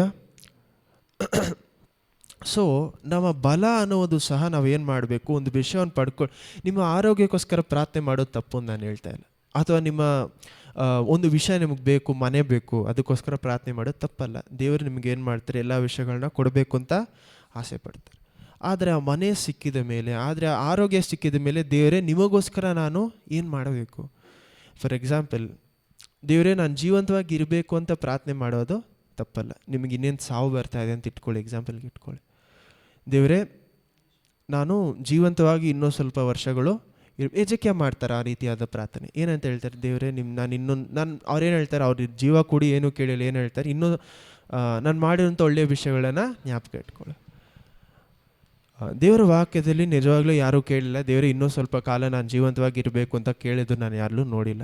ದೇವರು ತಾನಾಗಿ ತಾನು ಕೊಟ್ಟಿದ್ದು ಬೇರೆ, ಆದರೆ ಓಕೆ, ನೀವೇ ಕೇಳ್ತಾ ಇರ ಅಂತ ಇಟ್ಕೊಳ್ಳಿ ದೇವ್ರ ಹತ್ರ. ದೇವರೇ ನನಗೆ ತುಂಬ ಒಂಥರ ಕಾಯಿಲೆ ಆಗಿದೆ, ಅಥವಾ ನನ್ನ ದೇವರೇ ನನಗೆ ಈ ಒಂದು ವಿಷಯ ತುಂಬ ಬೇಕು, ನನ್ನ ಸಾವು ಹತ್ರ ಬರ್ತಾ ಇದೆ ಅಂದರೆ ನಾನೇನು ಕೇಳ್ಬೋದು? ಒಂದು, ದೇವರೇ ನನ್ನನ್ನು ನಿಮ್ಮ ಪಾದಕ್ಕೆ ಸೇರಿಸ್ಕೊಳ್ಳಿ ಅನ್ನೋದು ಒಂದು ರೀತಿಯಾದ ಪ್ರಾರ್ಥನೆ, ಸಾಕು ಜೀವನ ಸಾಕು ಅಂತ. ಇನ್ನೊಂದು ರೀತಿಯಾದ ಪ್ರಾರ್ಥನೆ ಏನು, ನನಗಿನ್ನೂ ಸ್ವಲ್ಪ ಕಾಲ ಸಮಯ ಕೊಡಿ. ದೇವರೇ, ಯಾಕೆ ನಾವು ಆ ರೀತಿಯಾದ ಪ್ರಾರ್ಥನೆ ಮಾಡೋದಕ್ಕೆ ಏನು ಕಾರಣ ಇರಬೇಕು? ಇಲ್ಲ, ಸಿಂಪಲ್ ಆಗಿ ಒಂದು ಮನುಷ್ಯನಾಗಿ ನೀವು ಯೋಚನೆ ಮಾಡಿ, ಮನುಷ್ಯಾಗಿ ಯೋಚನೆ ಮಾಡಿ ನೋಡಿ, ನನಗೆ ದೇವರೇ ಒಳ್ಳೆ ಆರೋಗ್ಯವನ್ನು ಕೊಟ್ಟು ನನಗೆ ಇನ್ನೂ ಸ್ವಲ್ಪ ಕಾಲ ಜೀವಮಾನ ಕೊಡಿ ಅಂತ ಕೇಳೋದಕ್ಕೆ ಕಾರಣ ಏನಾಗಿರಬೇಕು? ಎರಡು ಕಾರಣ ಇದೆ. ಹಾಂ, ಓಕೆ. ಸೆಲ್ಫಿಶ್ ಆಗಿ ಇನ್ನೊಂದು ದೇವರ ಕಾರ್ಯಗಳನ್ನ, ದೇವರನ್ನ ಮಹಿಮೆ ಪಡಿಸೋದಕ್ಕೋಸ್ಕರ ಆ ಆಯುಷ್ಕಾಲವನ್ನು ಕೇಳಬಹುದು. ಹಲ್ಲೆಲೂಯಾ. ಓಕೆ, ಒಂದು ಏನು ಹೇಳಿದ್ರೆ ಅಂದರೆ ಸೆಲ್ಫಿಶ್, ನನಗೋಸ್ಕರ ಕೇಳ್ಕೊಂಡು, ನನಗೆ ಇಷ್ಟ ಇಲ್ಲ, ಭಯ, ನನಗೇನು ನನ್ನ ಜೀವ ಬೇಕು ಅಂತ ಕೇಳೋದು. ಇನ್ನೊಂದು ದೇವರಿಗೋಸ್ಕರ ಕೇಳೋದು ಅಂತ ಹೇಳಿದ್ರು. ನಾವೆಲ್ಲರೂ ಎಷ್ಟೋ ಸತಿ ಪ್ರಾರ್ಥನೆ ಹಠ ಮಾಡಿ ಕೇಳಬೇಕಾದ್ರೆ ಎಷ್ಟೋ ವಿಷಯಗಳ ಸೆಲ್ಫಿಶಾಗಿ ಕೇಳ್ತೇವೆ, ನನಗೆ ಬೇಕು ಅಂತ ಕೇಳ್ತೀವಿ. ಎಷ್ಟೋ ಸತಿ ನಾವು ಇವಾಗ ಫಾರ್ ಎಕ್ಸಾಂಪಲ್ ನಿಮ್ಮನ್ನು ನೋಡಿ, ಇವಾಗ ನನಗೂ ನಿಮಗೆ, ಯಾಕಂದರೆ ದೇವ್ರು ಎಷ್ಟೋ ಸತಿ ನಮಗೇನು ಮಾಡ್ತಾರೆ ಅಂದರೆ, ನಾವು ಎಷ್ಟು ಕಾಲ ಇದ್ದೀವಿ ಅಂತ ನಮ್ಮ ಜ್ಞಾಪಕ ಪಡಿಸ್ತಾರೆ. ನಮ್ಮ ಕಾಲ ಅನ್ನೋದು 70 ವರ್ಷ ಅಂತ, ಮ್ಯಾಕ್ಸಿಮಮ್ 70 ಇಯರ್ಸ್ ಅಂತ ಹೇಳ್ತಾರೆ, 70, 80, ತುಂಬ ಇದ್ದರೆ ಎಷ್ಟೋ ಜನ 90, ನಾನು ಇಲ್ಲ ಅಂತೇಳಿ ಓಕೆ. ಸೊ ಈ ಕಾಲದಲ್ಲಿ ಎಷ್ಟೋ ಜನ ನಾವು ದೇವರನ್ನು ನಮಗೆ ವಾರ್ನಿಂಗ್ ಕೊಡ್ತಾ ಇದ್ರೆ ಇಟ್ಕೊಳ್ಳಿ, ನಿನ್ನ ಕಾಲ ಮುಗೀತಾ ಇದೆ, ಇನ್ನೇನು ಮುಗೀತು ಅಂತ ದೇವ್ರು ನಿಮಗೆ ಹೇಳ್ತಾ ಇದ್ದಾರೆ. ಯಾಕೆ ಎಷ್ಟೋ ಜನಕ್ಕೆ ಗೊತ್ತಾಗುತ್ತೆ ನನ್ನ ಕಾಲ ಮುಗೀತಾ ಇದೆ ಅಂತ.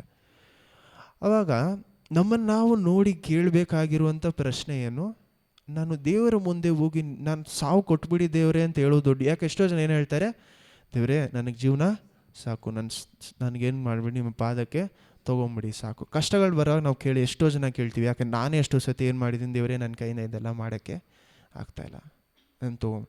ಆದರೆ ಅವಾಗೆಲ್ಲ ನನ್ನಲ್ಲೂ ನಿಮ್ಮಲ್ಲೂ ಬರಬೇಕಾಗಿರುವಂಥ ಒಂದು ಪ್ರಶ್ನೆ ಏನಂದರೆ, ಒಂದು ವೇಳೆ ನಾನು ದೇವರ ಸಮೂಹದಲ್ಲಿ ಹೋಗಿ ನಿಂತ್ಕೊಂಡ್ರೆ ಅವರಿಗೋಸ್ಕರ ನಾನು ಏನೆಲ್ಲ ಏನೆಲ್ಲ ಮಾಡಿದ್ದೀನಿ ಸಹ ಬಿಟ್ಬಿಡಿ, ಅದನ್ನು ಸಹ ಒಂದು ರೀತಿಯಾಗಿ ಕಟ್ಟಳೆಗೊಳಗಡೆ ಹೋಗ್ಬಿಡ್ಬೋದು.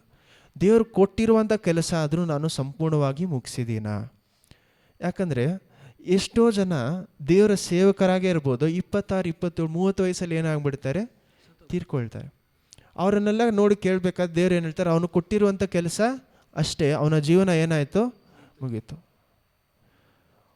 ಒಂದು ನಾವು ದೇವ್ರ ಹತ್ರ ಕೇಳಬೇಕಾದ್ರೂ ಸಹ ಕೇಳುವಂಥ ರೀಸನ್ ಕರೆಕ್ಟಾಗಿರಬೇಕು. ಯಾವುದೇ ಒಂದು ವಿಷಯ, ದೇವರೇ ನನಗೆ ಜೀವ ಕೊಡಿ, ಆರೋಗ್ಯ ಕೊಡಿ ಅಂತ ಕೇಳೋದಾಗಿದ್ರು ಏನಕ್ಕೋಸ್ಕರ ಕೇಳಬೇಕು, ದೇವರೇ ಇದು ನಿಮಗೋಸ್ಕರ ಸಾಕ್ಷಿ ಆಗಬೇಕು. ಇನ್ನೊಂದು ನನಗೇನಾಗಬೇಕು, ನನ್ನ ಜೀವನದಲ್ಲಿ ನಾನು ನಿಮಗೇನು ತೋರಿಸ್ಬೇಕು, ನಿಮಗೆ ನನ್ನ ಜೀವನ ಏನಾಗಬೇಕು, ಒಂದು ಮಹಿಮೆಯಾಗಿ ಮಾರ್ಪಡಿಸ್ಬೇಕು. ಅದು ಅವಾಗ ಏನಾಗ್ತಾ ಇದೆ ಅಂದರೆ, ನನಗೋಸ್ಕರ ನಾನು ಕೇಳೋದು, ಇವಾಗ ನನಗೋಸ್ಕರ, ಇವಾಗ ಮಗು ಹಠ ಹಿಡಿತಾ ಇರೋದು ಏನಕ್ಕೋಸ್ಕರ, ತನಗೋಸ್ಕರ ಬೇಕು ಅಂತ. ತನಗೋಸ್ಕರ ಕೇಳ್ತಾ ಇದ್ರೆ ಆ ಒಂದು ವಿಷಯ ಏನಾಗಿ ಮಾರ್ಪಡುತ್ತೆ, ಅದು ಸೆಲ್ಫಿಶ್. ಅದಕ್ಕೆ ಆಟ ಏನಾಗುತ್ತೆ, ಜಾಸ್ತಿ ಆಗುತ್ತೆ. ಇದೇ ನೀವು ಬೇರೆಯವ್ರಿಗೋಸ್ಕರ ಕೇಳುವಾಗ ಆಟ ನಿಮ್ಮಲ್ಲಿ ಬರಲ್ಲ. ಏನಾಗುತ್ತೆ, ಕೇಳ್ತಾನೆ ಇರ್ತೀವಿ ತಿರುಗಿ ಸೇರಿ, ದೇವರೇ ಇದು ಒಂದು ಆಶೀರ್ವಾದ ಮಾಡಿ, ಇದು ಮಾಡಿ, ಅದು ಮಾಡಿ ಅಂತ. ನಮ್ಮಲ್ಲಿ ಏನಿರಬೇಕಂದ್ರೆ, ನನಗೆ ಕೊಟ್ಟಿರುವಂಥ ಕೆಲಸ, ಎಷ್ಟೋ ಜನರು ಕೊಟ್ಟಿರುವಂಥ ಕೆಲಸನೇ ಏನಂತ ಗೊತ್ತಿಲ್ಲ. ಅವ್ರೇನು ಮಾಡ್ತಾರೆ, ನಾನು ಜೀವಂತವಾಗಿದ್ದೀನಿ, ಓದೇ ಮುಗೀತು. ಅವ್ರು ಕೊಟ್ಟಿರುವಂಥ ಎಲ್ಲ ವಿಷಯಗಳನ್ನು ನಾನು ಸಂಪೂರ್ಣವಾಗಿ ನನ್ನ ಕೆಪಾಸಿಟಿಗೆ ನಾನು ಮುಗಿಸಿದ್ದೀನ, ಅಥವಾ ಇರುವಂಥ ಕಾಲದಲ್ಲಾದರೂ ನಾನು ಮುಗಿಸ್ತೀನಾ? ಅಲ್ಲೆಲೂಯ. ನೋಡಿ, ಸತ್ತೋಗೋದು 1 ನಿಮಿಷ ನಿಮಗೆ ಕಷ್ಟ ಇರ್ಬೋದು, 1 ಅವರ್ ಕಷ್ಟಪಡ್ಬೋದಾ ತೀರ್ಕೊಬೇಕಾದ್ರೆ. ದೊಡ್ಡ ವಿಷಯ, ಸಾವನೋ ದೊಡ್ಡ ವಿಷಯ ಅಲ್ಲ, ಎಷ್ಟೋ ಜನರಿಗೆ ಡೈಲಿ ಬರ್ತಾ ಇದೆ. ಅಲ್ಲೆಲೂಯ. ಆದರೆ ಈ ಸಾವು ಆದ ಮೇಲೆ ನಾನು ಈ ಮಹಿಮೆಯಾದ ಶರೀರವನ್ನು ಪಡ್ಕೊಬೇಕಾದ್ರೆ ದೇವರು ಎಲ್ಲರ ಮುಂದೆ ನನಗೆ ಮಹಿಮೆ ಕಿರೀಟವನ್ನು ಕೊಡ್ತಾರಾ? ಯಾಕಂದರೆ ಎಲ್ರಿಗೂ ಒಂದೇ ರೀತಿಯಾದ ಗಿಫ್ಟ್ ದೇವ್ರು ಕೊಡ್ತಾ ಇಲ್ಲ ಅಂತೀವಿ. ಪೌಲ್ ಏನಂತ ಬರೀತಾರೆ ತಿಮೋತಿಯಲ್ಲಿ, ಅವರವರ ಕ್ರಿಯೆಗಳಿಗೆ ತಕ್ಕ ಹಾಗೆ ದೇವ್ರು ಏನು ಮಾಡ್ತಾರಂತೆ, ಪ್ರತಿಫಲವನ್ನು ಕೊಡ್ತಾರೆ. ಹಲ್ಲೆಲೂಯ. ಅದಕ್ಕೆ ಅರ್ಥ ಏನಂದರೆ, ದೇವ್ರು ಕೊಟ್ಟಿರುವಂಥ ಕೆಲಸವನ್ನು ಸಂಪೂರ್ಣ ನಾನು ಮಾಡಿ ಮುಗಿಸಿದ್ರೆ ಪ್ರತಿಫಲ ಹೆಚ್ಚಾಗಿ ನಾನು ಪಡ್ಕೊಬೋದು. ಹಲ್ಲೆಲೂಯ. ಅನೇಕ ಜನರ ಮುಂದೆ, ಅಂದರೆ ಯೋಚನೆ ಮಾಡಿ ನೋಡಿ, ಯೇಸು ಕ್ರಿಸ್ತ ಮೇಲೆ ನಂಬಿಕೆ ಇಟ್ಟಿರುವಂಥ ಎಲ್ಲ ಜನರ ಮುಂದೆ ನಮ್ಮನ್ನು ದೇವ್ರು ಏನು ಮಾಡ್ತಾರೆ, ಮಹಿಮೆ ಪಡಿಸ್ತಾರೆ. ಎಲ್ಲರ ಮುಂದೆ ನಮ್ಮನ್ನು ಏನು ಮಾಡ್ತಾರೆ, ಮಹಿಮೆ ಪಡಿಸ್ತಾರೆ. ಅದಕ್ಕೋಸ್ಕರ ಓಡೋದನ್ನು ಬಿಟ್ಟು ನಾವೆಷ್ಟೋ ಜನ ಏನಕ್ಕೋಸ್ಕರ ಓಡೋಕ್ಕೆ ಪ್ರಾರಂಭಿಸ್ತೀವಿ, ಇವತ್ತು ನನ್ನ ಜೀವನ, ಇವತ್ತು ನಾನು ಇಲ್ಲಿ ಜೀವಂತವಾಗಿರಬೇಕು, ಅನ್ಯ ಜನರು ನನ್ನ ಈ ರೀತಿ ನೋಡ್ತಾರೆ, ಆ ರೀತಿ ನಾನು ತಪ್ಪು ಅಂತ ಹೇಳ್ತಾ ಇಲ್ಲ, ನಮ್ಮನ್ನು ನೋಡಿ ಎಷ್ಟೋ ಜನ ಪರಿಹಾಸ ಮಾಡ್ಬೋದು.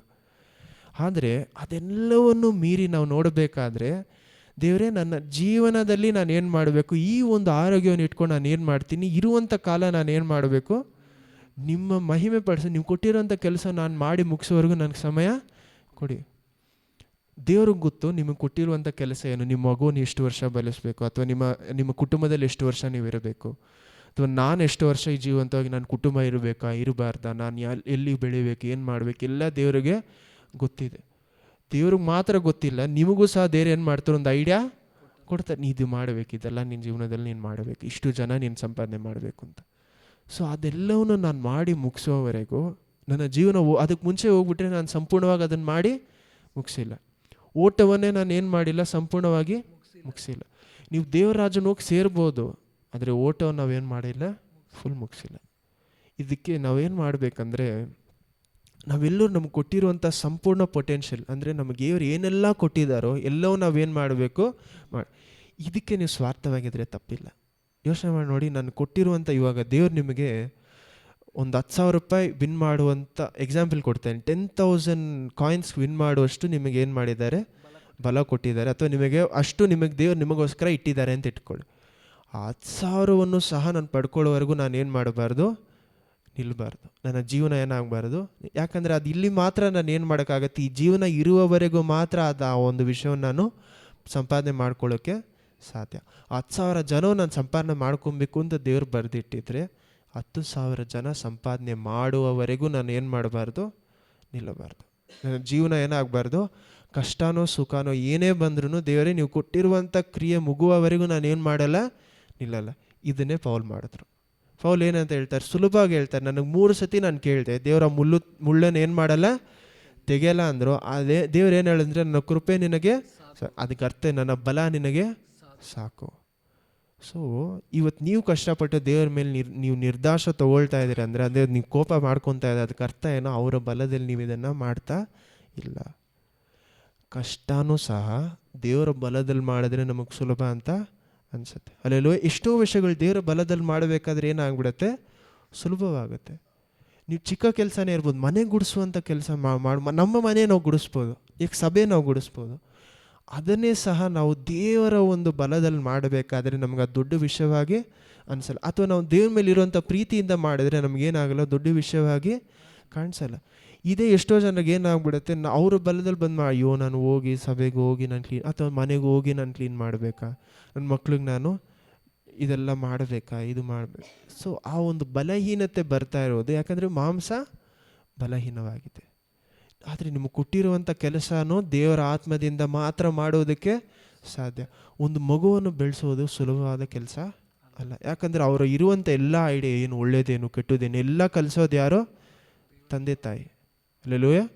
ಒಂದು ಮಗುವನ್ನು ಬೆಳೆಸೋದಕ್ಕಿಂತ ಮುಖ್ಯವಾದ ಕೆಲಸ ಬೇರೆ ಏನೋ ಜೀವನದಲ್ಲಿ ಇಲ್ಲ. ಒಂದು ಮಗನನ್ನು ಮಗಳನ್ನು ಬೆಳೆಸುವುದಕ್ಕಿಂತ ಮುಖ್ಯವಾದ ಕೆಲಸ ಬೇರೆ ಯಾವುದೋ ಇಲ್ಲ.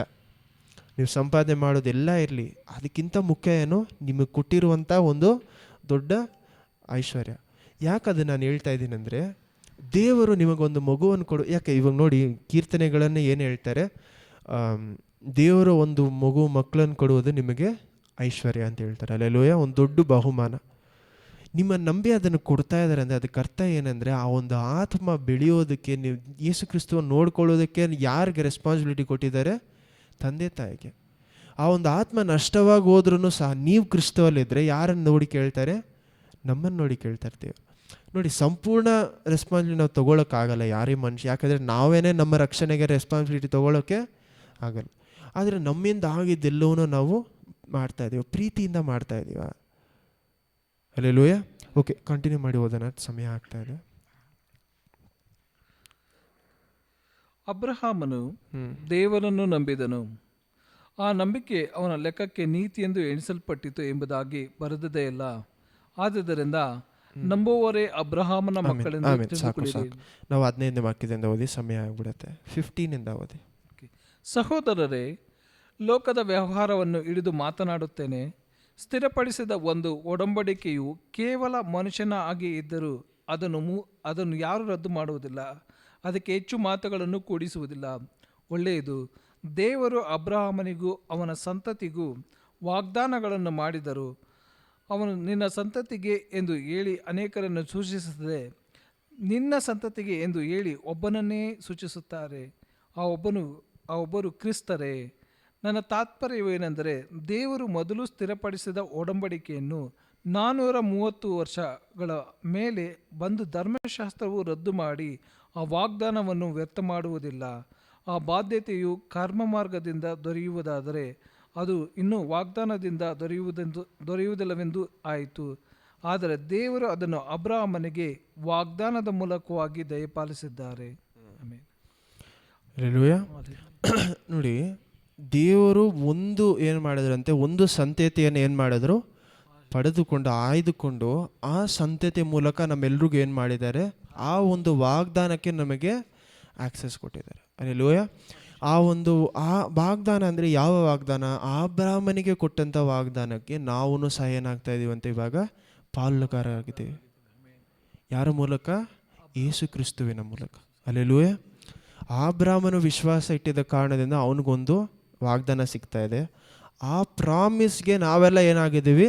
ಪಾಲುಗಾರರಾಗಿದ್ದೀವಿ ಯೇಸು ಕ್ರಿಸ್ತನ ಮೂಲಕ. ಹಲ್ಲೆಲೂಯಾ. ಯೇಸು ಕ್ರಿಸ್ತನ ಮೂಲಕ ಮಾತ್ರ ನಮಗೆ ಎಲ್ರಿಗೂ ಏನಾಗ್ತಾ ಇದೆ? ಆ ವಾಗ್ದಾನ ಸಿಗ್ತಾ ಇದೆ.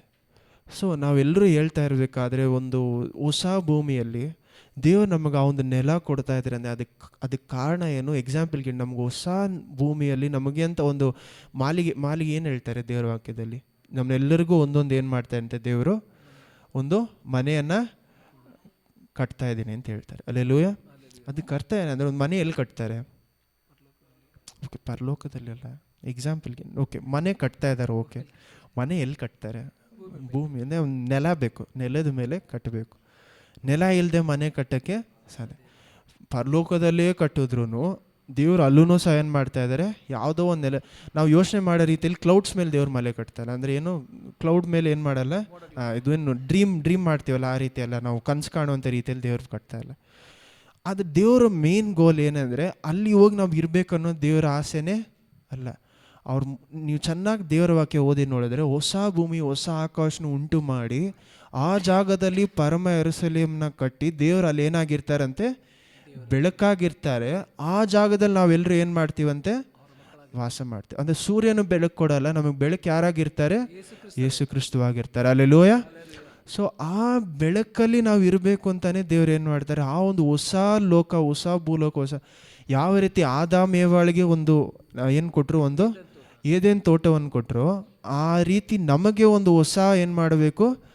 ಹೊಸ ಯೆರೂಸಲೇಮನ್ನ ಕೊಟ್ಟು ಆ ಜಾಗದಲ್ಲಿ ನಮ್ಮನ್ನು ಸೇರಿಸ್ಕೊಬೇಕು ಅನ್ನೋದೇ ದೇವರ ಆಸೆ. ಪರಲೋಕದಲ್ಲಿರುವಂಥ ಮನೆ ನಮಗೆ ಟೆಂಪ್ರರಿ ಇರ್ಬೋದು, ಅಂದರೆ ನಾವು ಅಲ್ಲಿ ಹೋಗಿ ಸೇರ್ಬೋದು. ಆ ಮನೆ ಕಟ್ತಾ, ಅದು ಬೇರೆ ಟಾಪಿಕ್, ಅದ್ರ ಬಗ್ಗೆ ನಾನು ಮಾತಾಡ್ತಾ ಇಲ್ಲ. ಆದರೆ ದೇವರ ಆಸೆ ಅನ್ನೋದು ನೀವು ಪರಲೋಕದಲ್ಲಿ ಇರಬೇಕು ಅನ್ನೋದಲ್ಲ. ನಮ್ಮ ಕೊನೆ ಡೆಸ್ಟಿನೇಷನ್ ಪರಲೋಕ ಅಲ್ಲ, ಅಲ್ಲಿ ಹೋಗಿ ಸೇರ್ಬೇಕು. ಹೌದು, ಆದರೆ ನಮ್ಮ ಡೆಸ್ಟಿನೇಷನ್ ಏನು? ತಿರುಗಿ ಹೊಸ ಲೋಕ, ಹೊಸ ಪರಲೋಕ. ಆ ಜಾಗವನ್ನು ಹೋಗಿ ಸೇರ್ಬೇಕನ್ನೋದೇ ನಮ್ಮ ಫೈನಲ್. ನಾವು ನಿಜವಾಗ್ಲೂ ಹೋಗಿ ಸೇರ್ಬೇಕಾಗಿರೋ ಆ ಜಾಗದಲ್ಲಿ. ಯಾಕಂದರೆ ದೇವರು ಆದಾಮ್ ಏವಾಳ್ಗೆ ಏನು ಕೊಟ್ಟರೋ ಅದಕ್ಕಿಂತ ಹೆಚ್ಚಾದ ಮಹಿಮೆಯಾದ ಒಂದು ವಿಷಯ ನಮಗೆ ಕೊಡಬೇಕು ಅಂತ ಆಸೆ ಪಡ್ತಾ ಇದ್ದಾರೆ. ಹಲ್ಲೆಲೂಯಾ. ಸೊ ಅಲ್ಲಿ ಹೋಗಿ ಎಲ್ಲರೂ ಎದ್ದು ನಿಂತ್ಕೊಳ್ಳೋಣ. ನಾವು ಅಲ್ಲಿ ಹೋಗಿ ಸೇರೋದಕ್ಕೆ ಈ ಪ್ರಾಮಿಸ್, ನಮಗೆ ವಾಗ್ದಾನ ನಮಗೆ ದೇವರು ಕೊಟ್ಟಿದ್ದಾರೆ. ಹಲ್ಲೆಲೂಯಾ. ಈ ಒಂದು ಲೋಕಕ್ಕೋಸ್ಕರ ನಾವು ಆಸೆ ಪಡಬೇಕು. ಅಲ್ಲಿ ಹೋಗಿ ನಾನು ಸೇರಬೇಕು. ಯೇಸು ಕ್ರಿಸ್ತನ ಇರುವಂಥ ಪ್ರೀತಿ ನಾವು ಇಡ್ತಾ ಇರೋದು ಏನಕ್ಕೋಸ್ಕರ ಅಂದರೆ, ಬರೀ ನಾವು ದೇವರನ್ನು, ಯಾಕಂದರೆ ಆ ಒಂದು ಮಹಿಮೆಯಲ್ಲಿ ತಿರುಗಿ ಯಾವ ರೀತಿ ಆದಾಮ್ ಏವಳು ನಡೀತಾ ಇದ್ರು, ಆ ಒಂದು ಮಹಿಮೆಗಿಂತ ಹೆಚ್ಚಾದ ಮಹಿಮೆಯಲ್ಲಿ ನಾವೆಲ್ಲರೂ ನಡೀತೀವಂತೆ. ಹಲ್ಲೆಲೂಯಾ. ಆದಾಮ್ ಏವಳು ನೋಡಿದ ಮಹಿಮೆಗಿಂತ ಹೆಚ್ಚಾದ ಮಹಿಮೆಯನ್ನು ನಾವು ನೋಡ್ತೀವಿ. ಯಾಕಂದರೆ ಆದಾಮ್ ಏವಳು ಇರಬೇಕಾದ್ರೆ ಇಬ್ಬರೇ ಇದ್ದರು, ನಾವು ಅನೇಕ ಜನರಾಗಿದ್ದೀವಿ. ಹಲ್ಲೆಲೂಯಾ. ಸೊ ಇಂಥ ಒಂದು ಮಹಿಮೆಯಾದ ಸ್ಥಳವನ್ನು, ಹೊಸ ಪರಲೋಕ, ಹೊಸ ಭೂಲೋಕವನ್ನು ದೇವರು ಇದೇ ಭೂಲೋಕವನ್ನು ನಾಶ ಮಾಡಿ ಹೊಸದಾಗಿ ಕಟ್ಟಬೇಕಾದ್ರೆ, ಹೊಸದಾಗಿ ಮಾಡಬೇಕಾದ್ರೆ ಅಂಥ ಜಾಗದಲ್ಲಿ ಹೋಗಿ ಸೇರಬೇಕು ಅನ್ನೋದೇ ನಮ್ಮ ಆಸೆ ಆಗಿರಬೇಕು, ಗುರಿಯಾಗಿರಬೇಕು. ಹಲ್ಲೆಲೂಯಾ. ಆ ಓಟವನ್ನು ನಾವು ಏನು ಮಾಡ್ತಾಯಿದ್ವಿ? ಇವಾಗ ಓಡ್ತಾ ಇದ್ದೀವಿ.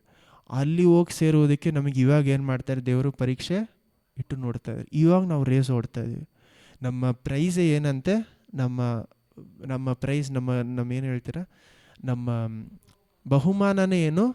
ನಿತ್ಯ ಜೀವ. ನಿತ್ಯ ಜೀವ ಎಲ್ಲಿ? ಪರಲೋಕದಲ್ಲಿ ಮಾತ್ರ ಅಲ್ಲ, ನಮ್ಮ ನಿತ್ಯ ಜೀವ ಹೊಸ ಲೋಕ, ಹೊಸ ಭೂಲೋಕ, ಹೊಸ ಆಕಾಶದಲ್ಲಿ ನಮಗೆ ಹೊಸದಾದ ಒಂದು ಜೀವನಕ್ಕೋಸ್ಕರ ನಾವು ಏನು ಮಾಡ್ತೀವಿ? ಈ ಒಂದು ಓಟವನ್ನು ಓಡ್ತಾ ಇದ್ದೀವಿ. ಹಲ್ಲೆಲೂಯಾ. ನಮಗೆ ಅದು ಗೊತ್ತಿದ್ರೇ ನಾವು ಏನು ಮಾಡೋಕ್ಕಾಗತ್ತೆ? ಇದನ್ನು ನಾವು ಸರಿಯಾಗಿ ಅರ್ಥ ಮಾಡ್ಕೊಳ್ಳೋಕ್ಕೆ ಸಾಧ್ಯ. ಸೊ ನಮ್ಮ ಓಟ ಎಲ್ಲ ಏನಕ್ಕಿದೆ? ನಾವು ಈ ಓಟವನ್ನು ಸಹ ನೋಡಿ ಎಷ್ಟು ನಮಗೆ ಸುಲಭ ಮಾಡಿ ಕೊಟ್ಟಿದ್ದಾರೆ ಅಂದರೆ, ಎಲ್ಲ ವಿಷಯಗಳು ಸುಲಭವಾಗಿದೆ ಮಾಡೋದು. ಬೈಬಲ್ನ ಅರ್ಥ ಮಾಡ್ಕೊಳ್ಳೋದು ಈಸಿ, ಯಾಕಂದರೆ ತುಂಬ ಕಷ್ಟ ಅಲ್ಲ. ನಮ್ಮ ಪವಿತ್ರ ಆತ್ಮ ನಿಮ್ಮ ಜೊತೆಯಲ್ಲಿದ್ದರೆ ಬೈಬಲ್ನ ಸುಲಭವಾಗಿ ಏನು ಮಾಡ್ಬೋದು? ಅರ್ಥ ಮಾಡ್ಕೊಬೋದು. ಅರ್ಥ ಮಾಡ್ಕೊಳ್ಳೋದು ಈಸಿ, ಮಾಡೋದು ಸ್ವಲ್ಪ ಕಷ್ಟ. ಯಾಕಂದರೆ ಮಾಂಸ ನಮಗೇನಾಗ್ತಾಯಿದೆ? ತಡೆ ಆಗ್ತದೆ. ಆದರೆ ಮಾಂಸವನ್ನು ಮೀರಿ ಪವಿತ್ರಾತ್ಮರ ಬಲದಿಂದ ನಾವೇನು ಮಾಡಬೇಕಂತ ಎಲ್ಲ ವಿಷಯಗಳನ್ನು ಮಾಡಿ ಪೂರೈಸಬೇಕು. ಹಲ್ಲೆಲೂಯಾ. ನಮ್ಮ ಓಟವನ್ನು ನಾನು ಮುಗಿಸ್ಕೊಂಡ್ರೆ ನಮಗೇನಾಗುತ್ತೆ? ಹೊಸ ಪರಲೋಕದಲ್ಲಿ ನಮಗೇನು ಮಾಡ್ತಾರೆ? ಬಹುಮಾನವನ್ನು ಕೊಡ್ತಾರೆ. ಹೊಸ ಭೂಲೋಕ, ಹೊಸ ಲೋಕದಲ್ಲಿ ದೇವರೇ ನಮ್ಗೆ ಬೆಳಕಾಗಿ ಇರ್ತಾರೆ. ಅಲ್ಲಿ ಹೋಗಿ ಸೇರುವುದೇ ನಮ್ಮ ಮೇನ್ ಗೋಲ್. ನೀವು ಪರಲೋಕವನ್ನು ಹೋಗಿ ಸೇರಿಬಿಟ್ರೆ ಅಲ್ಲಿ ಹೋಗಿ ಸೇರೋದು ದೊಡ್ಡ ವಿಷಯ ಅಲ್ಲ. ಆದರೆ ಮೊದಲು ಏನು ಮಾಡಬೇಕು? ಪರಲೋಕವನ್ನು ಅಲ್ಲಿ ಸೇರೋದಕ್ಕೆ ಏನು ಬೇಕು? ನಿತ್ಯ ಜೀವ ಅನ್ನುವಂಥ ಒಂದು ದೊಡ್ಡ ಗಿಫ್ಟ್ ನಮಗೆ ಬೇಕು. ಯಾಕೆ ನಮ್ಮ ನಿತ್ಯ ಜೀವ ಬೇಕು ಅಂದರೆ, ಅದಕ್ಕೆ ಒಂದು ಕ್ವೆಶ್ಚನ್ ಏನಂದರೆ, ಉತ್ತರ ಏನಂದರೆ, ಈ ಒಂದು ಬಾಡಿನ ಬಿಟ್ಟು, ಅಂದರೆ ಈ ಒಂದು ಮಾಂಸವನ್ನು ಬಿಟ್ಟು ಹೊಸ ವಸ್ತ್ರವನ್ನು ದೇವರು ನಮಗೇನು ಮಾಡ್ತಾರಂತೆ? ಕೊಡ್ತಾರೆ. ನಿತ್ಯ ಜೀವ ಅನ್ನೋದು ನಮಗೆ ಅದಕ್ಕೋಸ್ಕರನೇ ಬೇಕು. ಈ ಒಂದು ವಸ್ತ್ರ ನಮಗೇನು ಮಾಡ್ತಾರೆ? ಸಾವನ್ನು ತರ್ತಾ ಇದೆ. ಹಲ್ಲೆಲೂಯಾ. ಈ ಮಾಂಸ ಅನ್ನೋದು ನಮಗೆ ಸಾವನ್ನು ಕೊಡುತ್ತೆ. 70-80 ವಯಸ್ಸು ಆದಮೇಲೆ ನಮಗೆ ಸಾವು ಕೊಡ್ತಾ ಇರೋದೇನು? ಈ ಮಾಂಸ. ಆತ್ಮಕ್ಕೆ ಸಾವು ಇಲ್ಲ, ನಮಗೆ ಸಾವು ಕೊಡ್ತಾ ಇರೋದೇನು? ಈ ಮಾಂಸ. ದೇವರ ಆಸೆ ಏನು? ಈ ಮಾಂಸವನ್ನು ಬಿಟ್ಟು ಹೊಸ ಒಂದು ವಸ್ತ್ರ, ಮಹಿಮೆಯ ಶರೀರ ನಮಗೆ ಕೊಡಬೇಕು ಅನ್ನೋದೇ ದೇವರ ಆಸೆ. ಸೊ ಈ ಶರೀರಕ್ಕೂ ಆ ಶರೀರಕ್ಕೆ ಏನು ಮುಖ್ಯ ಅಂದರೆ, ಆ ಶರೀರದಲ್ಲಿ ಸಾವು ಅನ್ನೋದು ಇಲ್ಲ. ಆತ್ಮಕ್ಕೆ ಏನಿದೆ ಆ ರೀತಿ ದೇವರು ನಮಗೆ ಹೊಸ ವಸ್ತ್ರವನ್ನು ಕೊಡ್ತಾ ಇದ್ದಾರೆ. ಹಲ್ಲೆಲೂಯಾ. ಇದು ನಾವು ತುಂಬ ಯೋಚನೆ ಮಾಡೋಕ್ಕೆ ಹೋದರೆ, ಇದು ಕೂತ್ಕೊಂಡು ಯೋಚನೆ ಮಾಡಬೇಕಾಗಿರುವಂಥ ಒಂದು ವಿಷಯ. ನಾನು ಹೇಳ್ತಾ ಇರಬೇಕಾದ್ರೆ ಅದಷ್ಟು ಅರ್ಥ ಆಗೋದಕ್ಕೆ ಸಾಧ್ಯ ಇಲ್ಲ. ಇದು ಕೂತ್ಕೊಂಡು ನೀವು ಇದನ್ನೇನು ಮಾಡಬೇಕು? ಯೋಚನೆ ಮಾಡಬೇಕು. ಏನಕ್ಕೋಸ್ಕರ ಓಡ್ತಾ ಇದ್ದೀವಿ? ನಾವೆಲ್ಲರೂ ದುಃಖ ಪಡ್ತಾ ಇರೋದು ಅಳಿದು ಹೋಗ್ತಾ ಇರುವಂಥ ಶರೀರಕ್ಕೋಸ್ಕರ. ಅಳಿದು ಹೋಗದೇ ಇರುವಂಥ ಶರೀರಕ್ಕೋಸ್ಕರ ಯಾರೂ ಪ್ರಯಾಸ ಪಡ್ತಾ ಇಲ್ಲ. ನಾವೇನು ಮಾಡ್ತೀವಿ? ದೇವರೇ, ಈ ಲೋಕದಲ್ಲಿರುವಂಥ ಕಷ್ಟ, ಇಲ್ಲಿ ನಾನು ಎಷ್ಟು ವರ್ಷ 25 ವರ್ಷ ಸಂತೋಷವಾಗಿರಬೇಕು. ದೇವರೇ, ನನಗೊಂದು ಸ್ಟೆಬಿಲಿಟಿ ಇಲ್ಲ. ದೇವರೇ, ನನಗೆ ಈ ಒಂದು ಪರ್ಮನೆಂಟ್ ಕೆಲಸ ಇಲ್ಲ, ಅದಿಲ್ಲ, ಇದಿಲ್ಲ. ನಾವೇನು ಮಾಡ್ತೀವಿ? ಇದೆಲ್ಲ ಕೇಳಬೇಕು. ಯಾಕಂದರೆ ದೇವ್ರ ಹತ್ರ ಕೇಳದೆ ನಾವು ಯಾರ ಹತ್ರ ಕೇಳೋದಕ್ಕೆ ಸಾಧ್ಯ ಇಲ್ಲ. ನಾನು ಇದನ್ನು ಕಮ್ಮಿ ಅಂತ ಹೇಳ್ತಾ ಇಲ್ಲ, ಕೊರತೆ ಅಂತ ಹೇಳ್ತಾ ಇಲ್ಲ. ಇದಕ್ಕಿಂತ ನಮಗೇನಿದೆ? ಮುಖ್ಯವಾದಂಥ ಒಂದು ಓಟ ಇದೆ. ಅದನ್ನು ನಾವು ಮರಿಬಾರ್ದು. ಯಾವ ರೀತಿ ಅಂದರೆ, ನಾವು ಓಡ್ತಾನೇ ಇದ್ದೀವಿ. ನಾವೇನು ಮಾಡ್ತಾ ಇದ್ದೀವಿ ಅಂದರೆ, ನಾವು ಪಕ್ಕದಲ್ಲಿರುವಂಥ ಚಿಕ್ಕ ಚಿಕ್ಕ ವಿಷಯಗಳಿಗೆಲ್ಲ ಏನು ಮಾಡ್ತೀವಿ? ಮುಖ್ಯತ್ವ ಕೂತ್ಬಿಟ್ಟು ಮೇಯ್ನ್ ಇರುವಂಥ ಓಟವನ್ನೇ ಮರ್ತು ಹೋಗ್ತಾ ಇದೆ. ನಾನಿಲ್ಲಿ ಟೆಂಪ್ರವರಿಯಾಗಿ ಇದ್ದೀನಿ ಅನ್ನೋದೇ ನಾವು ಎಷ್ಟೋ ಜನ ಟೆಂಪ್ರವರಿ ಇರಬೇಕಾದ್ರೂ ಸಂತೋಷವಾಗಿರಬೇಕು ಅನ್ನೋ ನಾನು ತಪ್ಪು ಅಂತ ಹೇಳ್ತೇನೆ. ಸಂತೋಷ, ಸಮಾಧಾನ, ಆಶೀರ್ವಾದ ಇರಬೇಕು ಇಲ್ಲಿರುವವರೆಗೂ, ಇಲ್ಲ ಅಂತ ಹೇಳಿಲ್ಲ. ಆದರೆ ಇದೆಲ್ಲನೂ ಅಳಿದು ಹೋಗೋದು ಅನ್ನೋದು ಸಹ ನಮಗೆ ಗೊತ್ತಿರಬೇಕು. ಅಲ್ಲೆಲೂಯ. ಅದು ನಮಗೇನು ಮಾಡ್ಬೇಕು, ನಾವು ಆವಾಗ ಜ್ಞಾಪಕ ಪಡಿಸ್ಕೊಬೇಕು, ಇದೆಲ್ಲ ನನಗೆ ಕೊನೆ ಅಲ್ಲ, ಇಲ್ಲಿರುವವರೆಗೂ ಮಾತ್ರ. ಪ್ರಾರ್ಥನೆ ಮಾಡೋಣ. ದೇವರೇ, ನಿಮಗೆ ಸ್ತೋತ್ರ. ನೀವು ಒಳ್ಳೆಯ ನಿಮ್ಮ ಕೃಪೆ ಸದಾ ಕಾಲವಿದೆ. ಅಪ್ಪ, ನಿಮ್ಮ ವಾಕ್ಯಗಳ ಮೂಲಕ ಇಷ್ಟು ನಡೆಸಿದ್ರಲ್ಲ, ಅದಕ್ಕಾಗಿ ಸ್ತೋತ್ರ. ನೀವು ನಮ್ಮೆಲ್ಲರೂ ನಡೆಸಿ, ನಮ್ಮೆಲ್ಲರ ಪ್ರಾರ್ಥನೆಗಳು ನೀವು ಕೇಳಿರ್ತೀರ. ನಮ್ಮೆಲ್ಲರ ಸ್ತೋತ್ರ, ಆಸೆಗಳು, ಎಲ್ಲ ಏನೆಲ್ಲ ಬೇಕು ನಿಮ್ಗೆ ತಿಳಿದಿದೆ ದೇವರೇ. ಪವಿತ್ರಾತ್ಮರ ದೇವರು ಸರಿಯಾದ ಸಮಯದಲ್ಲಿ ಎಲ್ಲವನ್ನು ನೀವು ಕೊಟ್ಟು ದಯಪಾಲಿಸಿದ್ದಕ್ಕಾಗಿ ನಿಮಗೆ ಸ್ತೋತ್ರ. ನೀವು ಹೇಳ್ತಿಲ್ಲ, ತಂದೆಯಾದ ದೇವರ ಪ್ರೀತಿಯು, ಯೇಸು ಕ್ರಿಸ್ತನ ಕೃಪೆಯು, ಪವಿತ್ರಾತ್ಮರ ಅನ್ಯೋನ್ಯತೆ ಐಕ್ಯತೆ ನಮ್ಮೆಲ್ಲರ ಜೊತೆಯಲ್ಲೂ ಅಪ್ಪ ನೀವು ಬರುವ ತನಕ ನಮ್ಮನ್ನು ಒಂದು ಮಹಿಮೆಯಿಂದ ಇನ್ನೊಂದು ಮಹಿಮೆಯಾದ ಸ್ಥಳಕ್ಕೆ ನಮ್ಮನ್ನು ನೀವು ಕರ್ಕೊಂಡು ಹೋಗ್ತಾ ಇರಬೇಕಾದ್ರೆ, ನಮ್ಮನ್ನು ನಿಮ್ಮ ಮಹಿಮೆಗೆ ನಮ್ಮನ್ನು ಮಾರ್ಪಡಿಸ್ತಾ ಇರಬೇಕಾದ್ರೆ, ಹೌದಪ್ಪ, ಆ ಒಂದು ಸಮಯದಲ್ಲಿ ನಾವು ನಿಮ್ಮ ಜೊತೆಯಲ್ಲೇ ನಡೆಯೋದಕ್ಕೆ ಸಹಾಯ ಮಾಡಿ. ಇದಕ್ಕಿಂತ ಒಂದು ದೊಡ್ಡದಾದ ಒಂದು ಓಟ ಇದೆ ಅಂತ ನಾವು ಅರ್ಥ ಮಾಡಿಕೊಳ್ಳೋಕ್ಕೆ ಸಹಾಯ ಮಾಡಿ. ನಾನು ಈ ಓಟವನ್ನು ಕರೆಕ್ಟಾಗಿ ಏನಕ್ಕೋಸ್ಕರ ಮಾಡ್ತೇನೆ ಅರ್ಥ ಮಾಡಿಕೊಳ್ಳೋದಕ್ಕೆ ಸಹಾಯ ಮಾಡಿ. ನಾವೆಲ್ಲರೂ ಓಡ್ತಾ ಇರೋದು ಅಳಿದು ಹೋಗುವಂಥ ವಿಷಯಗಳಿಗಾಗಿ, ಇಲ್ಲದಂತೆ ಅಳಿದು ಹೋಗದೇ ಇರುವಂಥ ಒಂದು ಐಶ್ವರ್ಯಕ್ಕೋಸ್ಕರ ನಾವೆಲ್ಲರೂ ಓಡುವುದಕ್ಕೆ ಪ್ರಯತ್ನ ಪಡೋದಕ್ಕೆ ಸಹಾಯ ಮಾಡಿ. ನಮ್ಮ ಓಟವು ಇಲ್ಲಿ ಸ್ವಲ್ಪ ಕಾಲಕ್ಕೆ ಮಾತ್ರ. ಆ ಸ್ವಲ್ಪ ಕಾಲ ನೀವು ಕೊಟ್ಟಿರುವಂಥ ಕೆಲಸ ಎಲ್ಲವನ್ನು ಮಾಡಿ ಐಶ್ವರ್ಯವಂತರಾಗಿ ನಾವು ದೇವರ ರಾಜನ ಹೋಗಿ ಸೇರೋದಕ್ಕೆ ಸಹಾಯ ಮಾಡಿಯಪ್ಪ. ಇನ್ನೊಂದು ಮಾದಿದ್ರೆ ಆಶೀರ್ವದಿಸಿ. ಲಾಜರಸ್ ಇಲ್ಲಿ ಭಿಕ್ಷಕನಾಗಿದ್ದಿದ್ರು ಅಪ್ಪ, ಪರಲೋಕ ರಾಜನ ಹೋಗಿ ಸೇರುವಾಗ ಅವನು ಅಬ್ರಹಾಮನ ಅಪ್ಪ ಸ್ತೋತ್ರ ಮಳ್ಳಲಿದ್ದಾನೆ ಅಂತ ನಾವು ನೋಡ್ತೀವಿ. ಅಂಥ ಒಂದು ಐಶ್ವರ್ಯ ನೀವು ಕೊಟ್ಟಿದ್ದಕ್ಕಾಗಿ ನಿಮಗೆ ಸ್ತೋತ್ರ. ಇನ್ನೊಂದು ಮಾದಿದ್ರೆ ಆಶೀರ್ವದಿಸಿ. ನೀವು ನಮ್ಮೆಲ್ಲ ಕೋರಿಕೆಗಳು ನೋಡಿದಂಥ ದೇವರು ಸರಿಯಾದ ಸಮಯ ನೀವು ದಯಪಾಲ ಕೊಟ್ಟಿದ್ದು, ದಯಪಾಲ ಉತ್ತರವನ್ನು ಕೊಟ್ಟಿದ್ದಕ್ಕಾಗಿ ನಿಮಗೆ ಸ್ತೋತ್ರ. ಎಲ್ಲವನ್ನು ಯೇಸುವಿನ ನಾಮದಲ್ಲಿ ನಾವು ಬೇಡೊಂದಿದ್ದೇವೆ ತಂದೆಯೇ, ಆಮೇನ್.